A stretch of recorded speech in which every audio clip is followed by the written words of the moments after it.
Well, good evening, everyone. Thank you for joining me for another special episode. Um, like I said last night, I'm starting a new series where I watch documentaries about the 1979 Islamic Revolution and I critique them, and then I give you my final thoughts on it. And it's a little project that I started last night. Um, and the reason I'm doing this is because a lot of people have asked me about, what actually happened in 1979.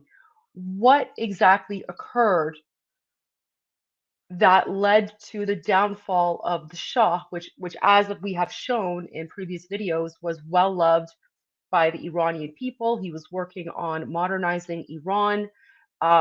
He gave women the right to vote. Like, he was very modern, very progressive, very, very Western, very secular. Um, and he was also the dam, right? He was the dam between Iranians and Islamic terrorism.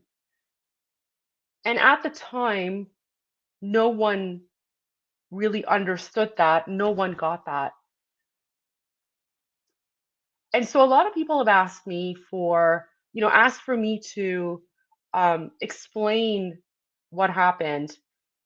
The reality is that if I was going to produce my own documentary, I mean, I would need a lot of money and funds, and I don't even know how to do that, right? I don't even know how to do that. However, what I decided to do instead is watch documentaries about the 1979 Islamic Revolution that already exist and are publicly available, and you know critique them as I'm watching them, and also give a final rating at the end.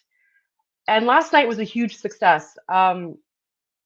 We had a lot of people join, both Iranians and non-Iranians. And so I want to say a quick thing in Farsi for a moment, if you don't mind. So یه پیام برای دوستان ایرانی. اگر که دارین این برنامه رو الان از توییتر نگاه میکنین، لطفاً اگه میتونین و براتون مشکلی نیست لطفاً به ما روی یوتیوب بپیوندین، چون که الان همه دارن تو یوتیوب لایو چت دارن کامنت میذارن و اگر هم شما بیاین اونجا غیر ایرانیان میتونن کامنت شماها رو هم ببینن و لینک لایو یوتیوب گذاشتم زیر همین پست اکس، یعنی اگه این پست رو ببندین لینک یوتیوب رو میبینین، میتونین اونجا به ما بپیوندین که اونجوری غیر ایرانی ها کامنتاتون رو ببینن، چون که وقتی که شما روی ایکس دارین نگاه میکنین و کامنت میذارین ما کامنتاتون رو نمیبینیم. So basically, I just encourage. So first of all, I do speak Farsi. If you didn't know that, I do. A lot of people think that just because I don't have an accent when I speak English, that I don't speak Farsi, but I do. And I basically just invited all of my Iranian followers who are watching this live stream on X to join us on YouTube so that you can not only get my thoughts and opinions, but also the thoughts and opinions of Iranians who are watching and get their thoughts as well. So so that way you can know that it's not at least just coming from me. There are many people who agree with me as well. So there you go. So tonight's documentary. Okay, so first of all, last night's documentary was really difficult to watch. It was a 55-minute documentary, but it took me about 4 hours to get through. And myself and the Iranians in the chat, we ended up giving it a rating of 3 out of 10. So 3 out of 10. Proceed with extreme caution. Do not recommend. This one was recommended to me by one of our viewers yesterday. I can't recall who, and I feel terrible for that, but they put it in the comments. He suggested this documentary in the comments of the previous video. So I pulled it up and we're going to watch it. And what's really interesting about this particular documentary is that it was only uploaded 6 days ago, guys, 6 days ago, and it only has 159 views so far. So let's see what this one says. So it says, the Iranian Revolution, 1979. First of all, already I don't like that because it wasn't an Iranian revolution, it was an Islamic revolution, as we already established, especially in the previous uh, episode, I guess you want to call it. There was nothing Iranian about the revolution. The revolution was basically a demonic, evil Shia cleric who wanted to bring Sharia law and Islamic law to Iran. And he initially attempted to do that in 1941, and he was unsuccessful. So then he plotted, and then eventually, unfortunately, he was successful in 1979. So Iranian Revolution, I don't like that because I'm Iranian. The flag behind me is the real flag of Iran. What happened in 1979 was an Islamic occupation. So anyway, that's a little criticism there. The Fall of the Shah and the Rise of the Islamic Republic. So this is by a channel called 20th Century Transformations, and this is what they write. In the 1970s, Iran was a kingdom of contrasts, glittering cities, oil wealth, and royal celebrations. But beneath the surface, silence and anger were growing. This documentary tells the powerful story of how one of the oldest monarchies on earth collapsed. So, right there, again, that's the same false information that we found in the summary of the other documentary, right? So, again, I probably should just like bookmark this page because this particular page, okay, I constantly have to reference it to deal with the fake news and fake information. Why isn't this page loading? Come on, guys, load. Okay, I'm gonna wait for that to load. But anyway, so as I explained in my episode last night, the monarchy didn't actually fall. The Shah of Iran, the previous Shah of Iran, he never abdicated. Okay, so he never abdicated. And in fact, when he passed away from leukemia, God rest his soul, in 1980, um, his son, the current Shah of Iran in exile, he swore the succession oath. I believe he was 20 years old, and that was in 1980 in Cairo. So, so the monarchy never collapsed, guys. The monarchy is still continuing. Um, oh wow. The website that I shared last night doesn't seem to be working. Wait, let me see if I can find a different link here. This is very interesting. All right, here we go. This one seems to be working. Wait, open image in new tab. Wow, okay. Very blurry, but all right, here we go. So as you can see, when the previous Shah of Iran, Mohammad Reza Pahlavi, we love him by the way, when he passed away from leukemia in 1980, his son, the crown prince, immediately swore the succession oath, and he immediately succeeded his father. So right away from this summary, I can tell that again, this is, part of that false information, right? Um, and it's really frustrating as an Iranian, and I'm sure many Iranians feel this way as well, is like all these non-Iranians, they see what happened in 1979 as like this, wild situation, and they just put adjectives, and they sensationalize it, they want to make it much more exciting, um and oftentimes the truth gets lost, right? The truth gets lost because they are so intent on making it sound so dramatic, or whatever the case might be, and by doing so they're actually doing Iranians a disservice. So I see more people have joined, so I'm just gonna say something in Farsi again really quick. دوستان اگر که دارین رو توییتر نگاه میکنین، اگر که میخواین توی کامنت هامون شرکت بکنین و به غیر ایرانیان نظرتون رو بدین، لطفاً به ما توی کانال یوتیوبمون بپیوندین. لینک کانال یوتیوب هم زیر همین لایف استریمه، پس میتونین این لایف استریم رو ببندین. کامنت گذاشتم و به ما توی یوتیوب بپیوندین. سپاسگزارم. Okay, so right there, the monarchy didn't collapse. That's the first thing, because we've already established that, okay? This is the important part. How a religious revolution led by Ayatollah Ruhollah Khomeini reshaped the Middle East forever. So that part's pretty accurate, right? It was a religious revolution, which is why I don't like the fact that they call it the Iranian Revolution, right? Because it wasn't actually an Iranian revolution, it was an Islamic revolution. And guys, remember what Khomeini said, right? Again, these are like a few things. I need to start like bookmarking these things so I don't keep on looking for them and bringing them up, because I always seem to have the need to reference this and I just forget to bookmark it. But I'll bring it up again for you guys, okay?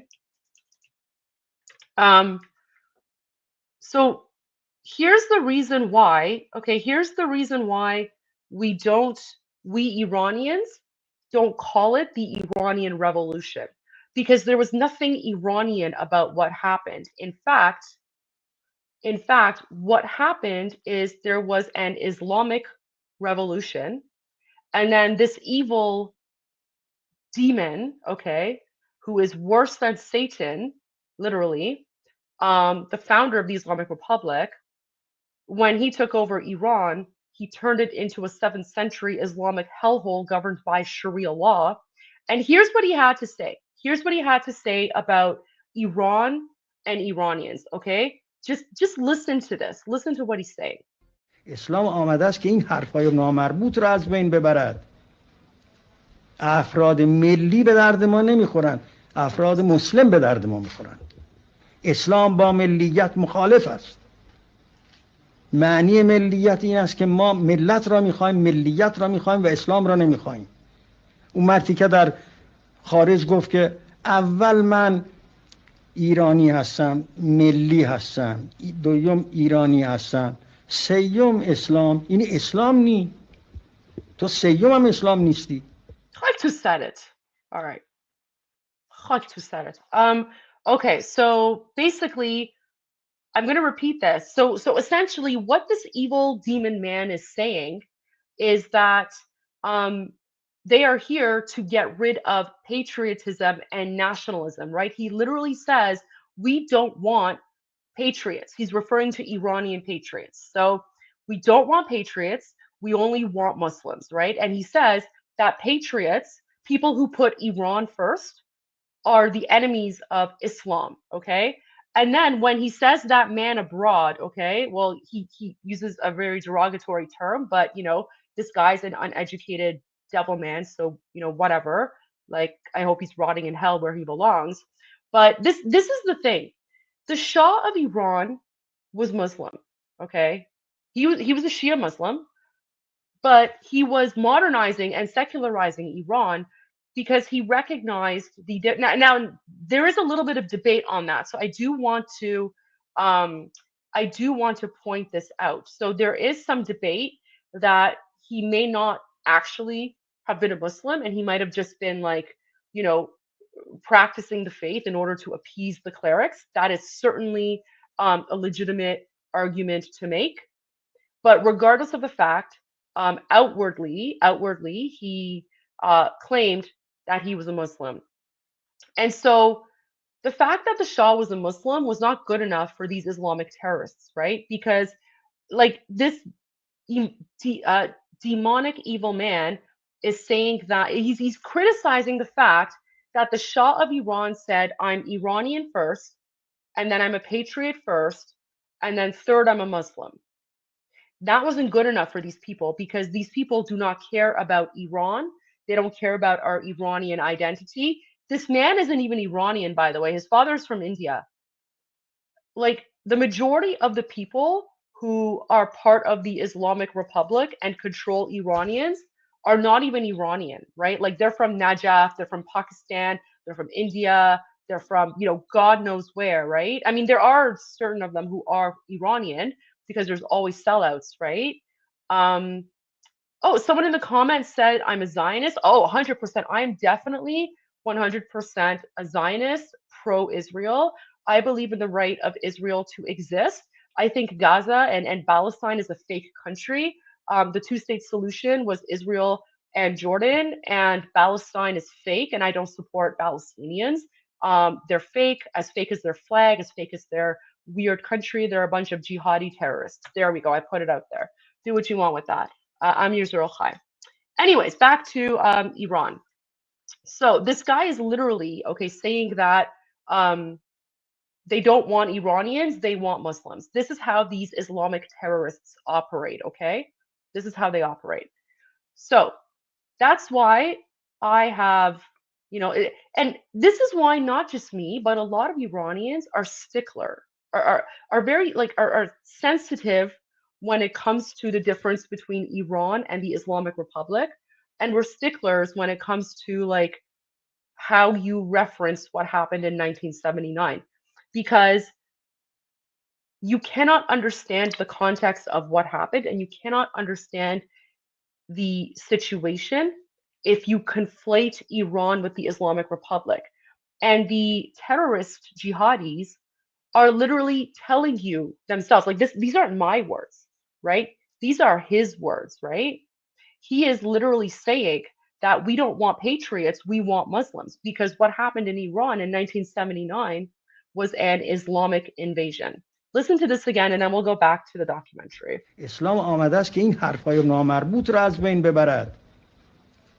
افراد ملی به درد ما نمیخورن، افراد مسلم به درد ما میخورن. اسلام با ملیت مخالف است. معنی ملیت این است که ما ملت را میخوایم، ملیت را میخوایم و اسلام را نمیخوایم. اون مردی که در خارج گفت که اول من ایرانی هستم، ملی هستم، دوم ایرانی هستم، سیوم اسلام. این اسلام نی، تو سیوم هم اسلام نیستی. There you go. And I just want to say I appreciate all of the jihadis and terrorists in the chat because you guys are actually helping promote the video and get it more views. So please continue commenting. It actually helps the algorithm. So I'm glad you're all here, and I'm glad you're all seething with anger, because that actually helps raise the views on my video. So thank you guys for supporting me. Thank you for supporting me. I appreciate that. All right, so now let's go to this documentary, okay? And so again, this was published only 6 days ago, and it only has 159 views, guys. Only 159 views. So we're gonna watch it together. We're gonna give it a rating out of 10. Again, this was recommended by one of my subscribers. So let's begin. Let's do this. And I just want to say I really appreciate all of you being here to join me for this. I really do appreciate all of you being here because, again, like as an Iranian, I never watch English documentaries about the Islamic Revolution because what happened is already traumatizing enough for us Iranians as it is, and it just makes it more difficult when people who have no idea what they're talking about misrepresent the facts or present false information or whatever the case might be, right? It just makes it worse because a lot of the false narratives and misinformation that you guys constantly hear, you never hear this in Iranian discourse. You never hear this in Iranian documentaries, right? Like Persian speaking documentaries, because we all know the truth, right? And it's always like the non-Iranians who are like, oh, Mossadegh was Democrat. Like they always bring up Mossadegh, but they never bring up Hoveyda. They never bring up the prime minister prior to Mossadegh that was assassinated by Mossadegh. They never bring up the fact that Mossadegh was part of the Tudeh party, and the Tudeh party was basically a Soviet-funded project to destabilize Iran, right? Like they don't know this stuff. They don't know this stuff. And then they say the Shah was installed in 1953. No, the Shah was installed in 1941. He became the Shah in 1941, right? Like it's all these like contradictions that these like non-Iranians just throw in the chat because everyone wants to have an opinion on Iran, and then these people actually think that they know better than Iranians, right? And that's the frustrating part. It's like they constantly try to Iran-splain our country to us, and no, Iran is not a Muslim country. It's never been a Muslim country. There are Muslims in Iran, but it was never a like Islamic country until 19. It's literally called the Islamic Revolution. Anyways, let's begin this documentary. Let's see how this one goes. Imagine a land of golden deserts, snow-topped mountains, and busy bazaars filled with the smell of saffron and fresh bread. To the people in the chat who are saying I'm not Iranian, برو گم شو. برو گم شو. اصلا نمیخوام اینجا باشی. اصلا تو اسمت ایرانی نیست. تو ایرانی نیستی. خجالت بکش. All right, let's continue. This is Iran in the 1960s and 70s, a country both ancient and ambitious, ruled by one man, Shah Mohammad Reza Pahlavi. The Shah wears a crown that shines like the sun. To many in the West, he's a symbol of progress. Modern roads, tall buildings, fancy cars, and fashion shows in Tehran. Iran is booming with oil money, and the Shah dreams of turning it into one of the world's top powers. He calls it the White Revolution, a grand plan to modernize the country. Land reforms, education for all, women getting the right to vote. On paper, it sounds bright and bold. But as the camera moves closer, we begin to see the cracks behind the crown. For the rich elite, life is a party. European clothes, cinemas, and imported perfumes. But in the village... That's ridiculous. Like, my parents were not rich elite. In fact, my father's side of the family grew up incredibly poor because my father's father, so my paternal grandfather, was actually became blind and deaf in his early 30s because of like a botched surgery. And so my father's side pretty much grew up in abject poverty, and they still wore Western clothes. So right away, like this is kind of pissing me off. because they're making it seem as if like Iranians were all these like, I don't know, backwards tribal villagers, when it's literally the farthest thing from the truth. Anyways, so that part's stupid. That part's really stupid. Villages and small towns, people still live with hardship, their voices lost in the noise of change. That's so again, like that's really frustrating, because the Pahlavi dynasty inherited an incredibly poor and dysfunctional country from the previous dynasty, okay, the Qajar dynasty. And when they inherited it, they began a modernization project, okay? And in fact, what the Shah did, like the previous Shah did, he actually created something called the Peace Army, where he employed thousands of men and women to go across the country to build schools, to educate people, to eradicate poverty, and to get rid of literacy, right? I mean, you can't get rid of these problems overnight. But when you look at what Iran was in 1920 versus 1979, it was night and day, right? We actually call the Pahlavi dynasty the Iran building family, right? Like we call them Khandane Iran Saz Pahlavi, which means the Iran building Pahlavi family, because they literally built Iran. They literally modernized Iran. They inherited an Iran that was like a third world country, backwater, nothing, and they turned it into pretty much almost a first world country until 1979, when the Islamic Republic took over and then sent Iran back 1400 years into the dark ages of Islam and Sharia law. So that's always really frustrating for me when people are criticizing the Shah, right? Like the Shah was working so hard to modernize. The guy was literally building 4,000 schools a year. Okay, he was building 4,000 schools a year, not just for children, but for adults as well. Like he was paying like adults in rural villages to go to school to become educated, because that's how much he believed in education. So already like this criticism frustrates me, because I'm a former politician. I was in politics for 10 years. I was an elected official for 7 of those years. Okay. When you inherit a problem, you can't fix it overnight. It takes time.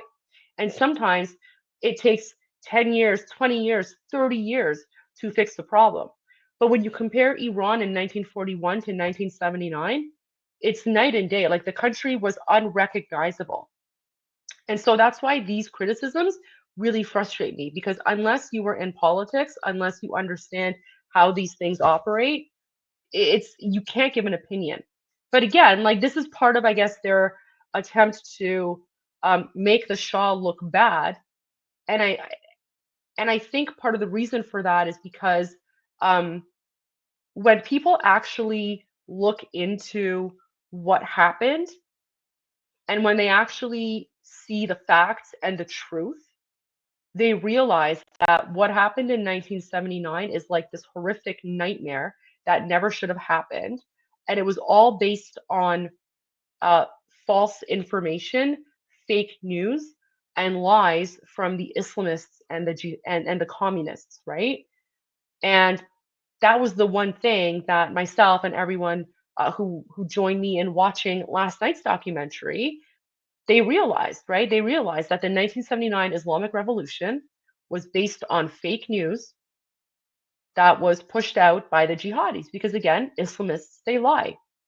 They will lie, steal, and murder in order to achieve their goal, and their goal is to create an Islamic caliphate.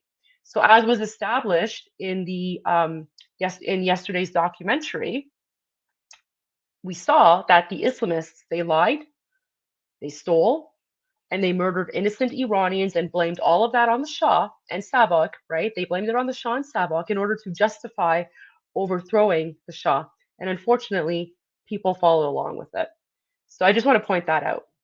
Farmers lose their lands during reforms. Small Okay, that's another lie. The farmers did not lose their lands, guys. There was a feudal system in place. Okay, so there were a number, like there were so many like lords and they had serfs, right? So they basically had slaves. What the Shah did is he instituted a series of land reforms where he got rid of the feudal system, he got rid of the serf system, okay, and then he divided up the land and gave it equally. And by the way, not only that, he also gave away his own land. Okay, so that was in yesterday's documentary. He gave away land, his own personal land that was the size of Luxembourg.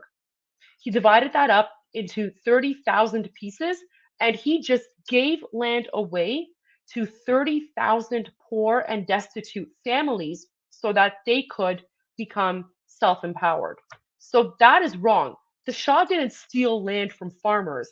He stole land from like feudal tribal lords because they were holding Iranian people in the villages as serfs. So that's a lie right there. Already I'm getting pissed off at this. Shopkeepers struggle as big businesses take over. The Shah's dream of modernization is creating a gap, a huge gap between the shiny city. Yeah, this is so important. So Gandalf says here, like, guys, this is really important, right? So there were farm lords, like there were khans, right? They were feudal lords having farmers that don't have land but work for them, and the Shah got rid of that. So the Shah got rid of that feudal system, and then the khans, along with the clergy, didn't like that. They didn't like the fact that the Shah was getting rid of like all this tribalism and he was empowering Iranian people. And the silent countryside. And then there's fear. Behind every poster of the smiling Shah stands his secret police, Savak. They watch, they listen, they arrest. Even a simple complaint at a tea house could bring trouble. People begin to whisper less and worry more. That's ridiculous. Like, Savak is like, it's like the CIA. It's like the Savak is literally was inspired by the CIA and the FBI, right? Like, imagine people complaining about the CIA and FBI, and then they basically say America's a dictatorship because they have secret police. Literally every single country has secret police. And by the way, we Iranians, we love Savak. I'm going to tell you something. As soon as the Islamic Republic is overthrown, we're not only bringing back Savak, I'm pretty sure like we're all like I'm going to be applying for a job at Savak. I don't care if I have to volunteer. I will work at Savak for free. So let's see. Still, the Shah keeps moving fast. He wants Iran to be a modern, Western-style country, but he forgets one thing. His people's hearts still belong to their traditions, their faith, and their sense of justice. As the 1970s move forward, oil money floods Iran. The cities glow brighter and foreign companies pour in. But the ordinary Iranian, the teacher, the shopkeeper, the farmer, doesn't feel the glow. Prices rise, jobs shrink, and corruption spreads. Okay, I don't know where they get this information from because that literally never happened. If anything, people were becoming more and more better off. They were becoming better off. So I don't understand where this prices rise thing is coming from. And by the way, even if prices were rising, that's inflation. That's based on the global economy. It's not like the Shah could do anything about it. So just because there's, global inflation, that doesn't justify turning the country into a 7th century Islamic hellhole governed by Sharia law. But again, like this narrative, I don't understand this particular narrative. I've never heard this before. This is new to me. I don't know what they're basing this off of. But I mean, if any of the Iranians in the chat, if you can comment on this in English, let me know. But I mean, yeah. In mosques and homes, quiet voices begin to rise. People speak of morality, of faith, and of a missing connection between ruler and ruled. At the center of these whispers stands a name that will soon echo across the world: Ayatollah Ruhollah Khomeini. Khomeini is not in Iran anymore. He was sent into exile years earlier after criticizing the Shah. But from exile, first in Iraq, later in France, his words still reach Iran through cassette tapes, smuggled letters, and secret gatherings. He talks about injustice, greed, and the dangers of copying the West. He speaks of Islam not just as a religion, but as a way of governance. So, okay, so at least this part is accurate, right? So that evil demon man was basically putting it out there that he wants Sharia law to rule the country. They're not they're not giving the context behind that. I mean, maybe we're still in the intro part. I don't know, but I mean, let's see if they actually explain this further down, because right now they're giving a lot of like information here and there without any context, right? Like the reason this guy was in exile, this evil man was in exile, is because he tried to assassinate the Shah. And when he was sentenced to death for trying to assassinate the Shah of Iran, the Shah showed mercy to the Jihadi terrorists and said, okay, instead of executing you, go into exile. And I said this last night, I'll say it again. The only mistake the Shah ever made was showing too much mercy to these terrorists. I wish that he had not sent him into exile. I feel like if the Shah had been a little bit more ruthless, we wouldn't be in the situation we are today. But that's the problem. The Shah had a really big heart. He loved people, and he was not violent. It was the Islamists who were violent, not the Shah. A voice for the poor, the humble, and the silenced. Meanwhile, the Shah grows isolated. He builds palaces, holds grand celebrations like the 2500-year anniversary of the Persian Empire. Again, that's like that stupid false narrative that the Islamists and jihadis use. That's like complaining about the fact that America holds a 4th of July celebration. Okay. And basically saying, oh, America held a 4th of July celebration, the government is corrupt. Why wouldn't the Shah want to celebrate the 2500th anniversary of the founding of the country? If anything, he should have spent more on it, because the studies show that when he spent that money on the 2500, by the way, that happened in 1971. So they're also conflating the dates here, right? Like these tensions that this guy is talking about, these tensions didn't exist until like the very end. Meanwhile, the party happened in 1971. And I have a full-on live stream about it where I go through and I discussed it all. So you can go back and check my live streams where we watch a documentary about the 2500-year celebration, and it was phenomenal. And again, as someone who was in government for 7 years, I was in politics for 10 years. Every single legitimate government has a budget to spend on heritage, tourism, and culture, right? Governments literally invest in celebrations in order to attract tourism.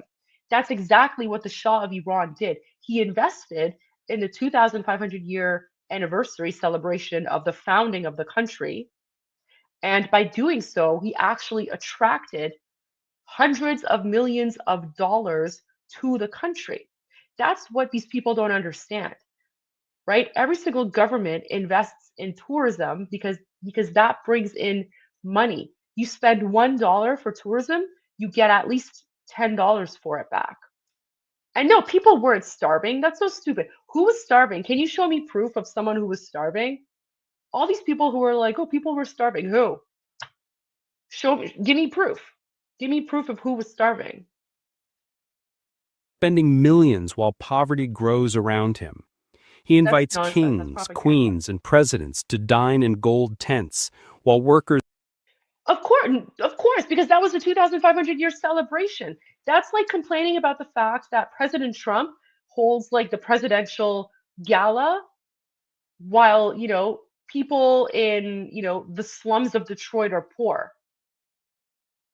Just because you do one doesn't mean you're not helping the other. The Shah was helping poor people, but he was also investing in tourism. I hate how they try to demonize him with the 2500-year celebration. Like that is literally one of the most annoying talking points. The party in the desert. of the Islamists and the communists, right? It's absolutely ridiculous. Struggle to buy bread. Something feels wrong. Iran looks modern, but it doesn't feel united. The people are restless. The mosques are full. The silence before the storm grows thicker. And as the sun sets on the Shah's empire, one can almost sense the wind shifting, carrying a whisper that says, change is coming. The year is 1977. Iran is I just want to give a shout out to all the Iranians, guys. All the Iranians in the chat, especially those who are writing in Farsi, are literally saying, "We love the Shah, long live the Shah." Javid Shah. I agree, Javid Shah. still shining on the surface. Tall buildings rise, new highways stretch across deserts, and Western songs fill hotel lobbies in Tehran.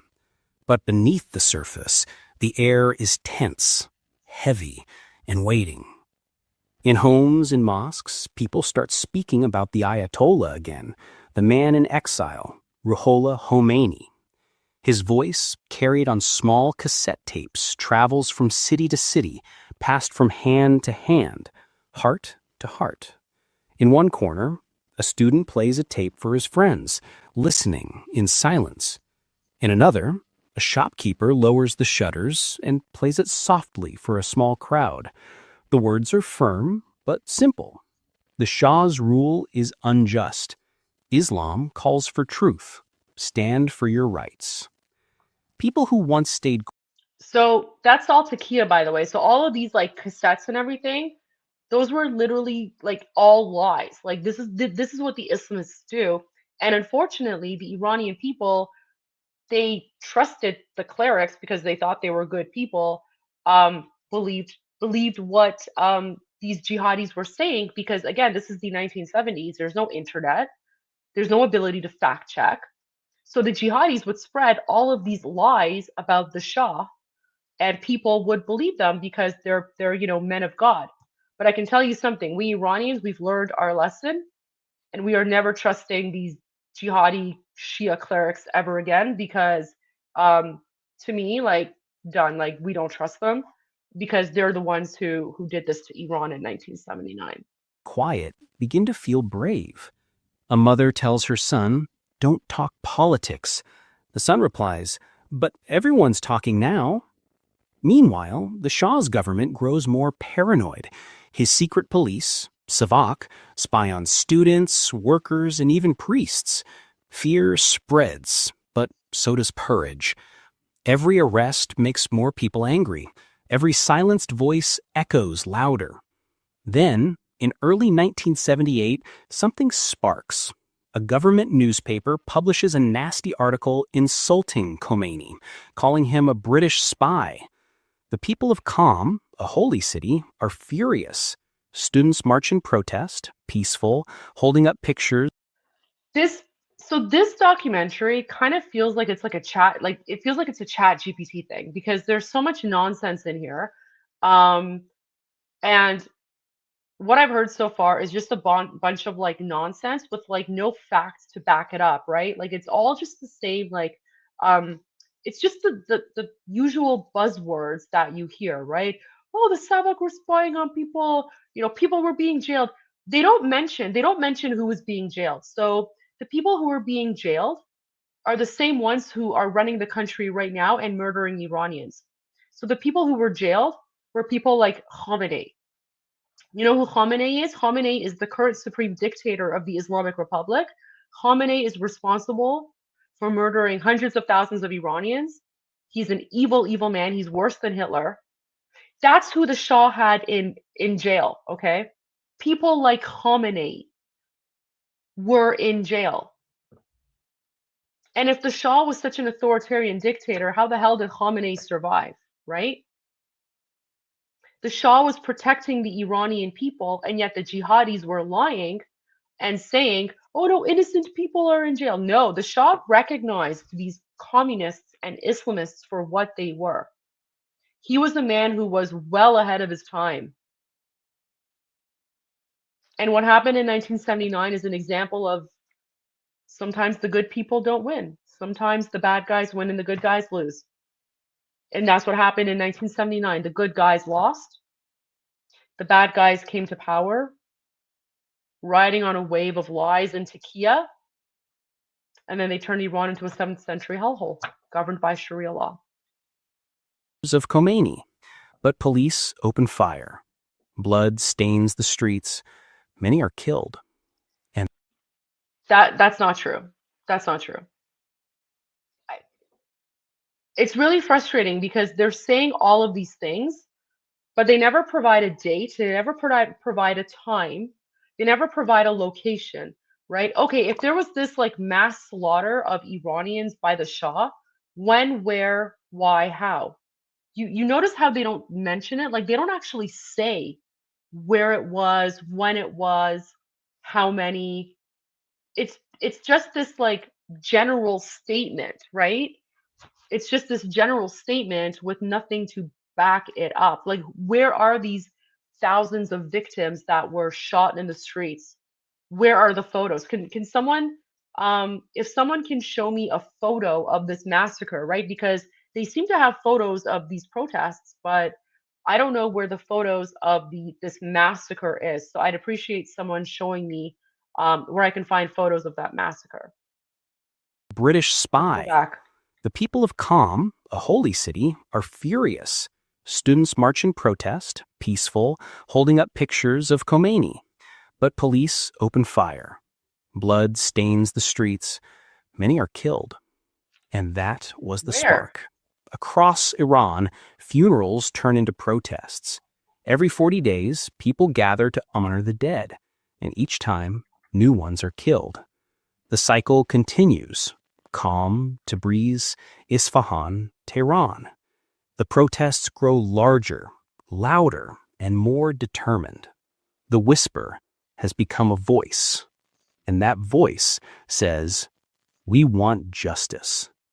By mid-1978, Iran is no longer calm. Factories stop working as workers go on strike. Oil production, the lifeblood of the Shah's wealth, slows down. Even government employees begin to walk out in protest. The cities are filled with chanting crowds. Men, women, and even children hold banners saying, "Allahu Akbar, God is great." The sound Does that sound familiar, guys, to like what's happening in the West right now? All those jihadis that you've imported into your countries going into the streets and yelling Allahu Akbar. There's a reason I'm warning you guys about this, because what is happening in Western countries right now literally happened in Iran in 1979. All the jihadis, all the Islamists, all the communists took to the streets and started yelling Allahu Akbar, we want Sharia law, and eventually they took over Iran. Oh, Raider, thank you so much. I appreciate that. Thank you for joining us. Thank you for the support. Yeah, I get really frustrated when I watch these like English speaking revolution documentaries, but guys, I'm here and I have a lot of Iranians who are joining in the comments, who are also here to help give you context and to help combat the lies and the disinformation. Because again, we Iranians, we don't watch these documentaries in English because it's just incredibly frustrating because it's just full of misinformation. But we're here to rate them, and at the end of this, I will give you a rating out of 10 for sure. TFTX, love your channel, Goldie. As a Canadian, I wish our country had more. Thank you so much. Oh, that's so kind of you to say. And, thank you for being here. Always happy to speak out. And yeah, I love Canada, and I will always be grateful to Canada for giving me a home and welcoming me with open arms and helping me become the person I am today. And so I will always, always speak out for Canada. And that is why I'm continuing to warn Canadians about the dangers of radical Islam, because I do not want what happened in my birth country of Iran to happen here in Canada, because it is a dangerous thing. But thank you for the support. And yeah, welcome. Okay, so again, I'm going to go back a little bit, but listen to what these people are saying. Like, they're literally going to the streets of Iran and they're chanting Allahu Akbar. And these are the communists and the Islamists, right? And what's happening right now, the pro-Hamas jihadis and the Antifa, communist people, whatever, are going to the streets of Canada, going to the streets of the United States, going to the streets of UK and Europe, and they're doing the exact same thing. They are taking over your streets, burning your flags, and they're yelling Allahu Akbar. That's what jihad looks like. That's what Islamic conquest looks like. The sound of unity fills the air. For the first time, the Shah seems unsure. Wait, let me go back a little bit so we can hear that part begin to again. walk out in protest. The cities are filled with chanting crowds. Men, women, and even children hold banners saying, Allahu Akbar, God is great. The sound of unity fills the air. For the first time, the Shah seems unsure. He's been powerful for so long, the friend of America, the symbol of modernization, but now the ground beneath him is shaking. He tries many things. First, he blames foreign enemies. Then, he offers reforms. Then, he brings in the army to crush protests. But nothing works. He never brought in the army to crush protests. He brought in the army to keep civilians safe, but the army never actually attacked the jihadis. You know what, guys? I wish the army had attacked these jihadis and put them in their place, because then we would not be in the situation we are today. It's so frustrating when they say that the Shah, his army attacked people. Meanwhile, literally the reason that the jihadis took over is because the Shah told the army, I do not want to be, I don't want to have the monarchy covered in the blood of the Iranian people, so do not fight back. The Shah literally told the army, don't attack them, keep the peace, because I don't want their blood on my hands. And yet, this documentary is saying that the army attacked the jihadis and Islamists. It's, again, another lie, very frustrating. For me right now, for this documentary, so far, we're only 7 minutes in. It's I think 33-minute documentary. I'm at a 2. I'm at a 2 for this one so far, but let's see how it goes. The more he pushes, the more people resist. The more blood is shed, the angrier the nation becomes. Meanwhile, I want to share one of the comments. Guys, normally I only share starred comments and messages, but this one is too important. So this one's, this account says, Mansour is saying, these are communist leftist narratives that destroyed our beloved country, Iran. You are 100% right. And that's really unfortunate, because in these English documentaries, typically you find the communist narrative, you find the Islamist narrative, but you never actually find the truth. So that's why I'm doing this, to give you guys the truth. And I'm just grateful to all of the Iranians in the chat who are joining me to share your thoughts as well. Ayatollah Khomeini, watching all this from exile in France, speaks to the world. Reporters come to see him. His words are calm but firm. We do not want violence. We want freedom from tyranny. His image spreads like wildfire, not through social media, not through television, but through pure human connection, through posters, tapes, and whispers. People begin to see him not just as a religious scholar, but as a leader of hope. The Shah grows weaker, his health. خاک تو سر 57 که اینقدر احمق بودن که شاهو گذاشتن کنار، اون وقت اون هندیه رو آوردن با اون آفتاب گندش. Sorry, guys. Fails and his confidence fades. In October 1978, thousands march in Tehran, shouting in unison. The old, powerful empire feels fragile. The soldiers hesitate to shoot, and the people, after years of fear... There you go. So did you just hear that?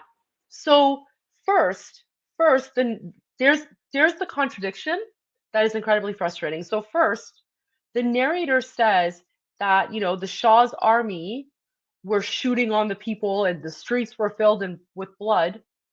Now he literally just said that the army hesitated and did not want to shoot. Do you see the contradiction there? Fear feel unstoppable. By the end of 1978, Iran is no longer divided by class or wealth. The rich, the poor, the students, the workers, they all want change. Something powerful and irreversible has begun. as winter approaches. This is another good point. A lot of people don't realize. So, the 1979 Islamic coup d'etat or revolution was a Soviet-funded project, and all of those Islamists were actually trained by the Soviets. So you're 100% right. There were KGB agents who joined the streets. So a lot of these protesters that you're seeing are not even Iranian. There was a lot of KGB agents. There was a lot of like people who ended up being Hezbollah afterwards. There were a lot of Palestinians, by the way. Yasser Arafat was a big supporter of Khomeini. Another reason why we Iranians hate Palestinians, and I shouldn't call them Palestinians because Palestine doesn't exist, right? It's like a fake country that never exists. It's like saying Narnia, right? The Gazan Arabs, let's say, but they also came to Iran to help overthrow the Shah because they're just violent jihadis. Yeah, there's a lot of them. Major has a comment. Okay. Major says, to quote Babylon 5, sometimes peace is another word for surrender. Sometimes you got to break some eggs. Yeah, geez. I mean, it's tough. This is just so tough because knowing what we know now, like watching this is like, it's like reliving a nightmare over and over again. But no, I appreciate you guys being here. Free Palestine? I mean, Palestine doesn't exist, but okay. The chants rise louder in the cold streets. Marg Bar Shah, death to the Shah. The revolution is no longer a dream. It's real, and it's moving fast. It's late 1978, and the air in Iran is electric. Yeah, that's exactly what he said. So, oops, the Shah said, I will not keep my throne on the blood of my people. That's exactly what he said, 100%. And that's why the military didn't shoot back. That's why the military did not kill people. Unlike what's happening right now, the Islamists literally murder Iranians every single day in order to remain in power because they're savage jihadis. The violence comes from one side, and the violence did not come from the Shah side. The violence always came from the jihadis and the Islamists. Everywhere, from the dusty alleys of Qom to the crowded streets of Tehran, people are talking about one thing: change. The Shah, who once seemed untouchable, now feels like a shadow of his old self. His voice on the radio trembles. His eyes, once proud, now look tired.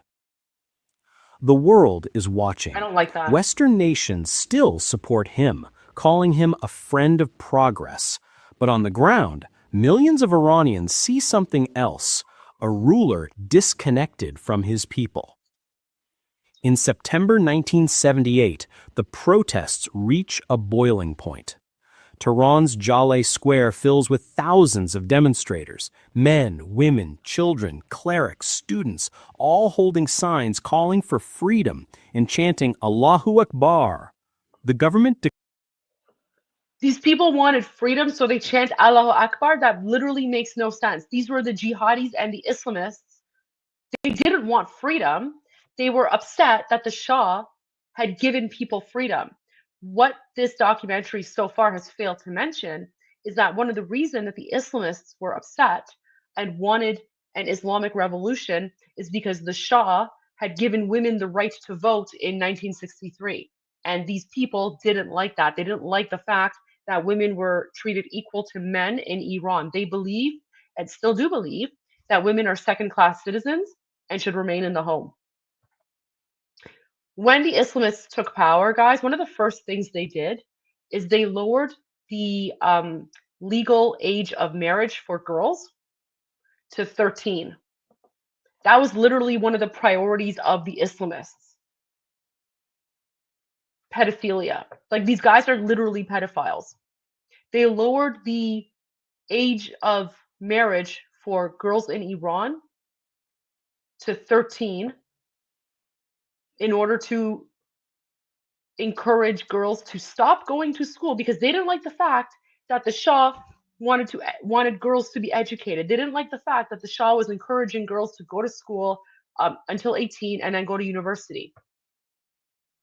That was the priority of these disgusting people, is lowering the age of marriage to 13. and then they're in the streets yelling Allahu Akbar. Do you see the kind of people these are? Backwards, savages, right?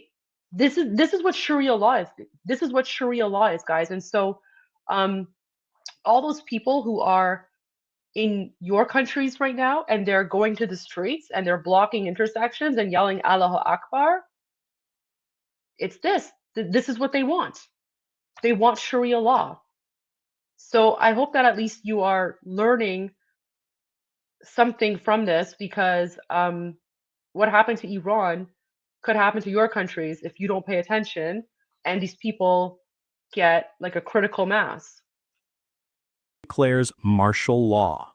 Soldiers line the square. Then a gunshot. No one knows who fires first, but soon chaos erupts. Machine guns crack through the air. People scream, run, fall. By the end of the day, hundreds are dead. It becomes known as Black Friday, a day that stains the Shah's rule forever.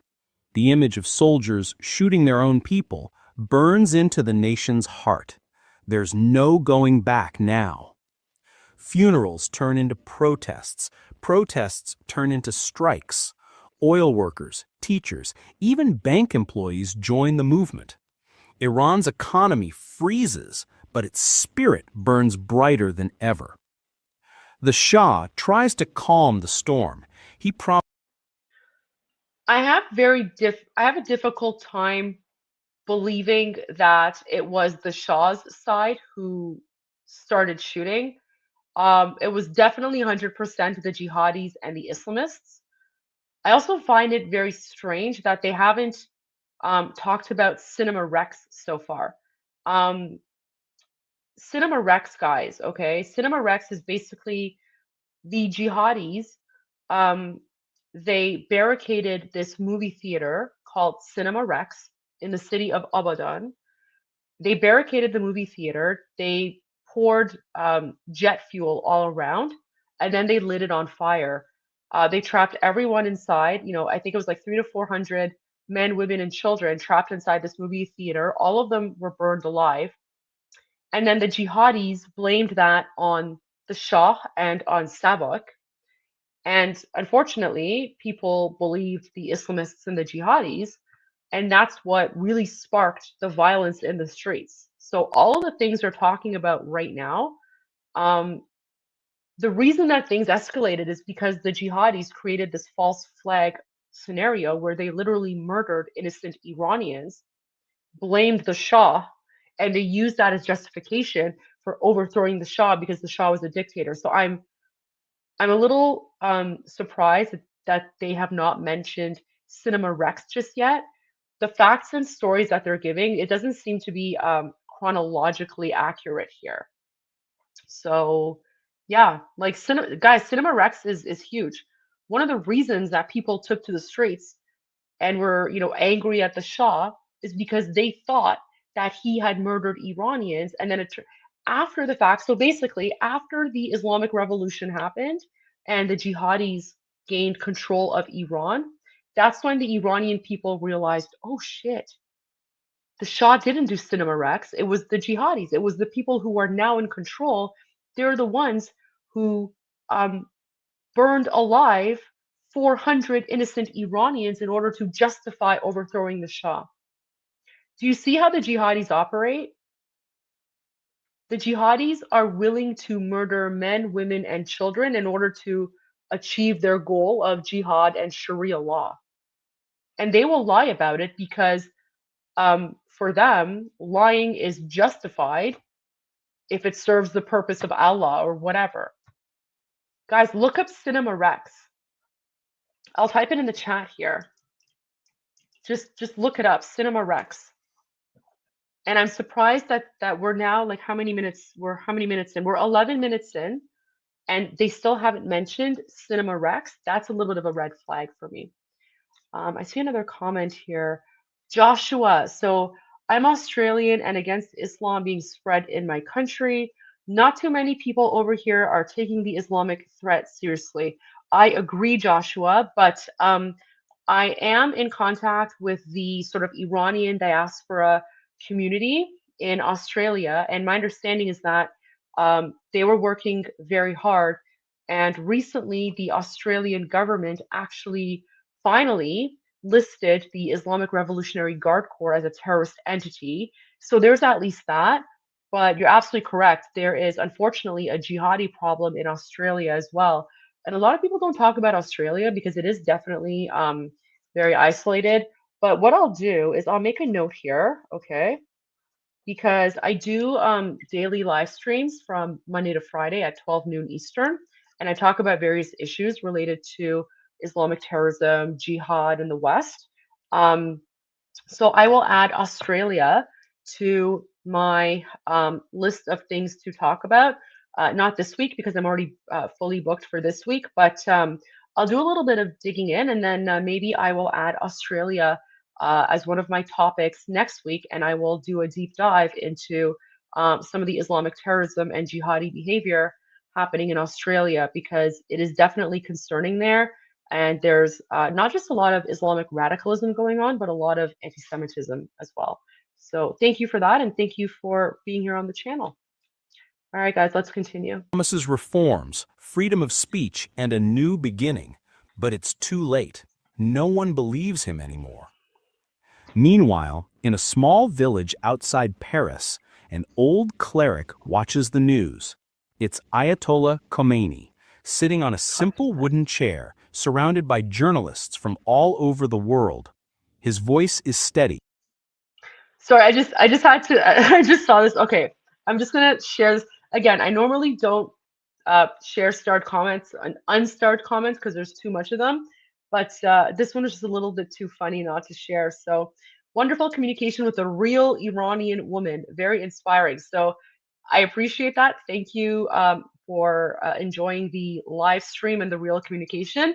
And yes, I am a real Iranian woman born and bred in Iran, and I do speak Farsi. So thank you for joining. And again, you're here to get the Iranian perspective, not just for me, but there are also many Iranians in the chat who are commenting and contributing. A lot of the mods are Iranian as well. So yeah, thank you for joining, and I hope you enjoy the conversation in the live chat. The Shah must go. The people will decide their future. Every sentence he speaks is recorded, translated, and smuggled back to Iran. It plays from rooftops and cassette players in secret rooms. For millions, he becomes the voice of courage, the symbol of a revolution that can no longer be stopped. As winter of I just want to say خاک تو سر 57ها که واقعا فکر کردن که خمینی گند از شاهنشاه آریامهر بهتره. Like I don't understand what the people at the time were smoking or drinking to think that that uneducated, inbred, demonic, vile Islamic jihadi cleric was somehow better than the Shah of Iran, who was literally modernizing Iran.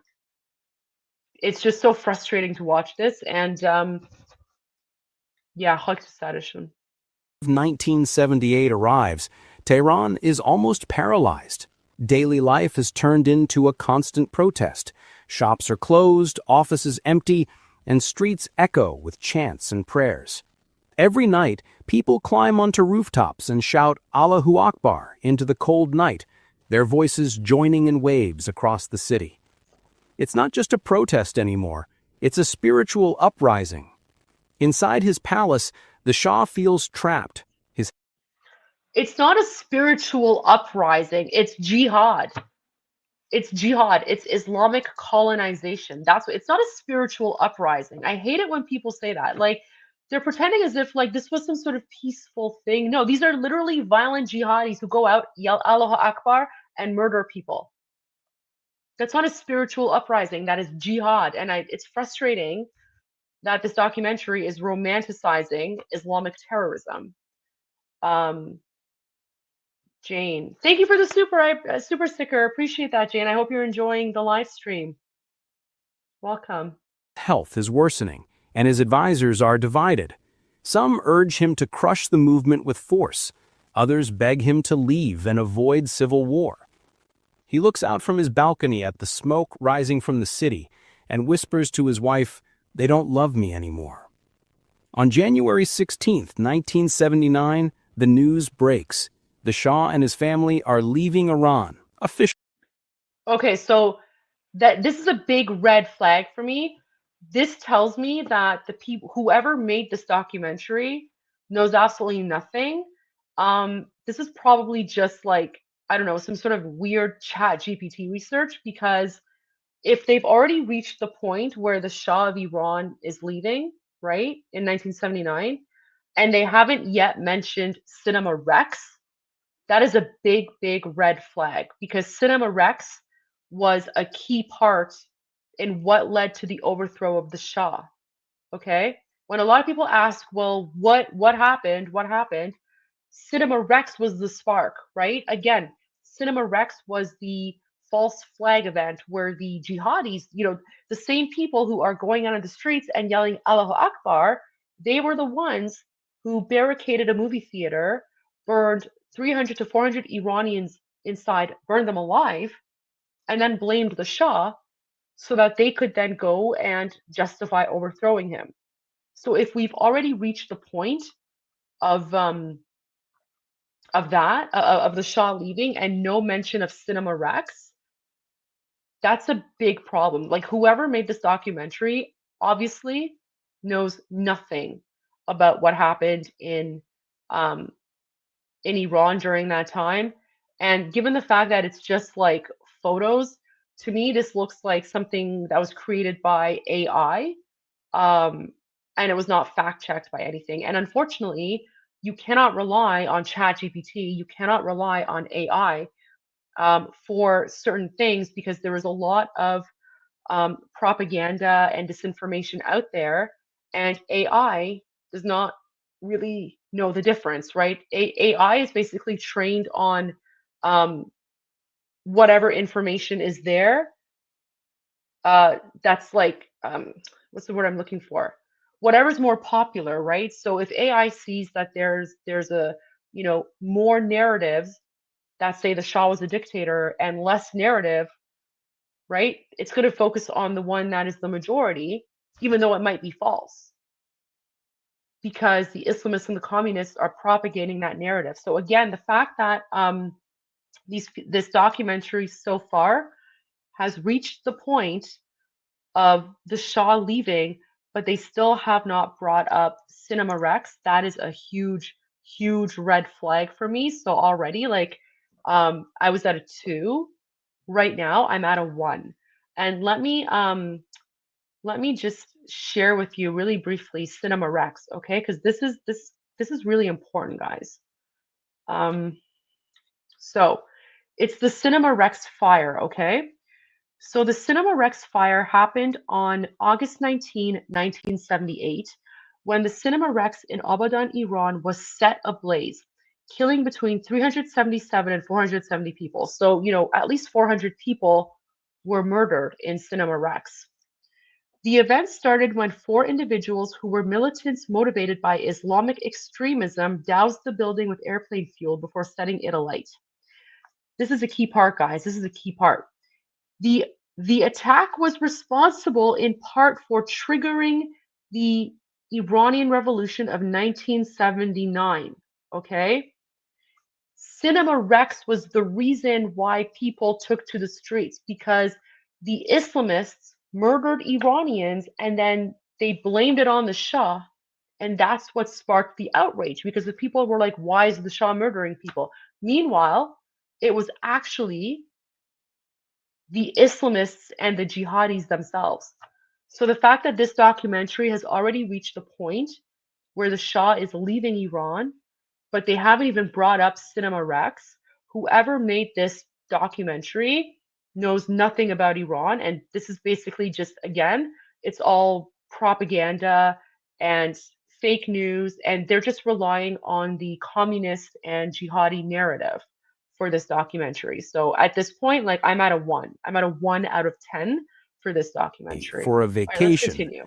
but everyone knows what it really means. After 37 years on the throne, The Shah is gone. As his plane takes off, some weep, others cheer.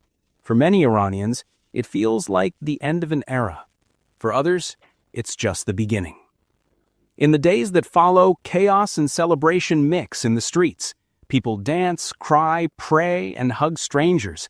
Posters of Khomeini cover walls and shop windows. The old royal statues are pulled down, one by one. Then, on February 1st, 1979, something unforgettable happens. A plane lands at Tehran's Mehrabad airport. After 15 years in exile, Ayatollah Khomeini steps off. Why did they make it sound like this is a good thing? Something amazing happens. No, this is the day that the Shah left Iran, was the day the lights left our country, and then this moment right here is the day the horrific nightmare started. I don't understand why this documentary is making it sound like this was an amazing day. This was a horrific day.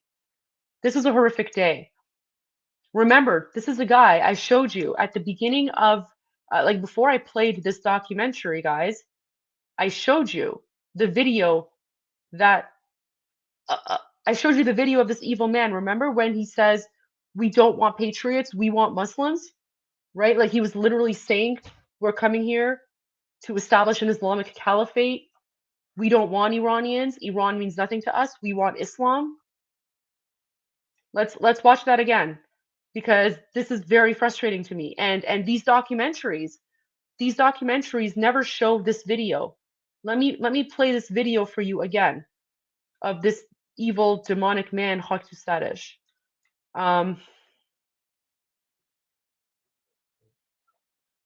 Okay.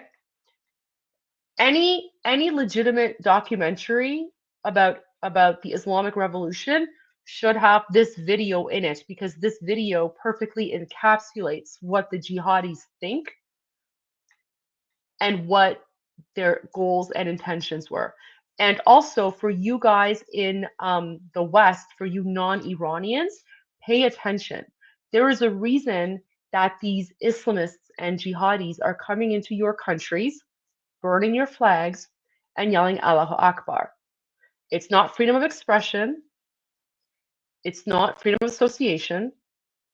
They are taking advantage of the freedoms given to you in your own countries to push their jihadi agenda.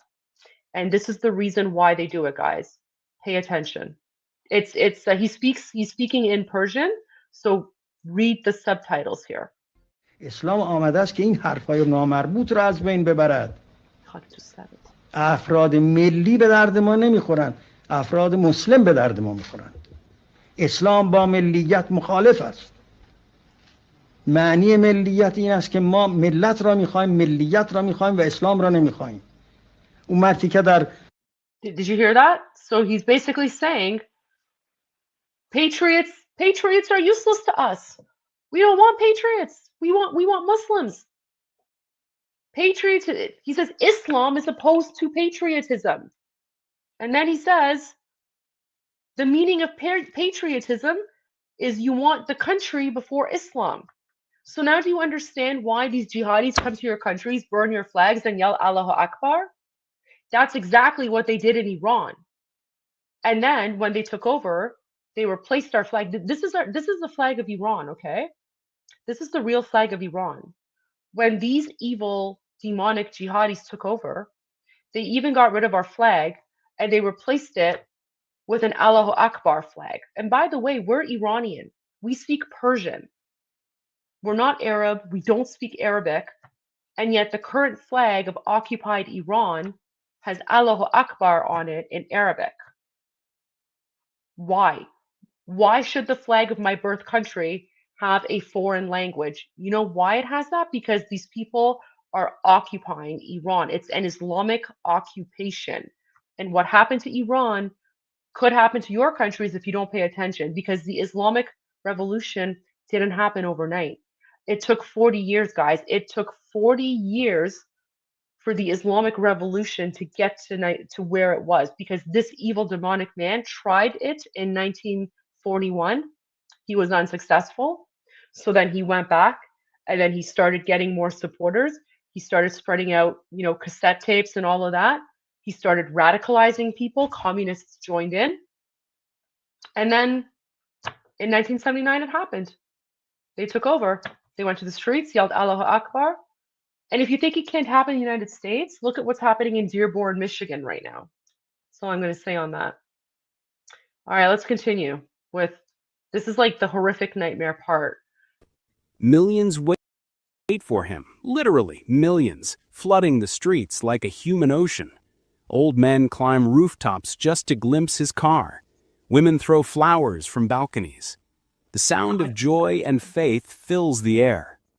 Khomeini's car moves slowly through the crowd, people reaching to touch it, crying, chanting his name. It takes hours to travel a few kilometers. This is not just a homecoming. It's the moment Iran changes forever. Within days, the government collapses.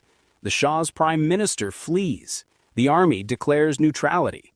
And Khomeini, calm and firm, announces, "I appoint the government of the people. The monarchy is dead." Just like that, thousands of years of royal rule end, and the Islamic Revolution is born. The spark has turned into a flame, and that flame will now shape the destiny of not only Iran, but the entire Middle East. It is February 1979. A cold morning sun shines over Tehran as millions gather in the streets. From rooftops, people wave flags. From balconies, families weep with joy. They're waiting for a man they've only known through whispers, photos, and cassette tapes. Ayatollah Ruhollah Khomeini. After 15 long years in exile, he has finally come home. His plane touches down at Mehrabad Airport, greeted by a... They also don't mention that France brought him in, right? Like literally France gave refuge to a savage jihadi man who literally believes that women are second-class citizens. And France treated him like he was some sort of Gandhi. And it was Air France that brought him back, supported by Jimmy Carter, the traitor, and of course, the United Kingdom. Sea of people stretching as far as the eye can see. The roads are blocked, the crowd unstoppable. More than 3 million Iranians have come to see him. As Khomeini steps out, calm and composed, reporters rush to ask, "Your Eminence, how do you feel returning to your country?" Okay, this is important. Okay, so okay, this part is really important. Pay attention, because this is going to tell you everything you need to know about how psychotic this evil demon man is. Like, this man could teach Satan how to be evil. Okay, let me go back a little bit. Pay attention to this part. Listen to what he says about, he was in exile and now he's returned. And you would think someone who's been in exile and is coming back to their country would feel happy or something, right? Listen to what this evil devil man says. His plane touches down at Mehrabad Airport, greeted by a sea of people stretching as far as the eye can see. The roads are blocked, the crowd unstoppable. More than 3 million Iranians have come to see him. As Khomeini steps out, calm and composed, reporters rush to ask, "Your Eminence, how do you feel returning to your country?" He simply replies, "Nothing." Not pride, not revenge. Did you hear that? Like, so they ask him, "How do you feel coming back to your country?" He says, "Nothing. I feel nothing." What a psychopath, like literally a psychopath who was hell-bent on Islamic domination. And that's why he felt nothing coming back to Iran. First of all, he's not even Iranian, right? Like, he's from like India or Pakistan or somewhere. And of course, he felt nothing coming back to Iran because Iran didn't mean anything to him. I showed you the video where he said, "We don't want patriots, we want Muslims." So for him, it wasn't about where he is. It was about how can he establish Sharia law and an Islamic caliphate. That's why he felt nothing, because this man is more evil than the devil. Revenge, just calm certainty. He knows history is already in motion. I don't appreciate how this documentary is trying to like romanticize him or make him seem like he's some sort of mystic or scholar. The guy was literally an uneducated savage who anyways, he was an uneducated savage who had no world knowledge, like nothing. Like he was just a psychopath. And I don't appreciate the fact that they're trying to make him seem like he was this worldly, grand, mystical man or something. Like this guy literally wrote a book called The Little Green Book. And in that book, he basically wrote about how like he basically provided Islamic explanations, okay, in his like demented jihadi head. He wrote about how like if you rape a goat, you can't sell it in your own village, but it's halal to sell the meat in another village. That's the kind of person this man was. Just want to put it out there. He actually wrote about a scenario where you can rape a goat and then, sell its meat somewhere else. So yeah, that's this man here. The car that carries him to Behesht-e Zahra cemetery moves slowly through the human ocean. People cry, laugh, pray, and shout Khomeini Rahbar, Khomeini our leader. It takes over 8 hours for him to reach his destination. At the cemetery, standing among graves of those killed during the revolution, he addresses the crowd through a crackling microphone. I will appoint the government. I will strike this government of betrayal. I will support the poor, and this time, the people. Did you see that? He says that he will appoint the government. So these jihadis and Islamists were complaining about how the Shah was supposedly a dictator, right? The Shah wasn't a dictator, but this guy comes into power with no education, no government experience, no nothing. The guy literally writes about, when it's okay to rape goats and sell their meat. And then he has the audacity to say that he's going to appoint the government. Do you understand now why Iran has turned into a 7th century Islamic hellhole governed by Sharia law? Because these are the types of people that are in control right now. These are the types of people who were spreading lies about the Shah of Iran. A great man, a beloved man. We love the Shah. We love the Pahlavi dynasty. And these people were spreading lies about him, and those lies stuck. I have a question, so I'm going to go to the question. So Matt asks, do you think Iran should return to the monarchy? So Matt, what a lot of people don't actually realize is that prior to 1979, Iran was a constitutional monarchy. So again, that's one of the other false narratives that the jihadis and Islamists put out there. They say that the Shah was an authoritarian and blah blah blah. Iran was a constitutional monarchy, just like how Canada is a constitutional monarchy, just like how the UK is a constitutional monarchy, just like how many other countries, Australia is constitutional monarchy, and other places. So, and you want to look up the Persian Constitutional Revolution because that happened in 1906. So Iran had been a constitutional monarchy as of 1906. Now, for me personally, so I am in Canada. I'm a proud Canadian. I was also a Canadian politician for 7 years, and Canada is a constitutional monarchy.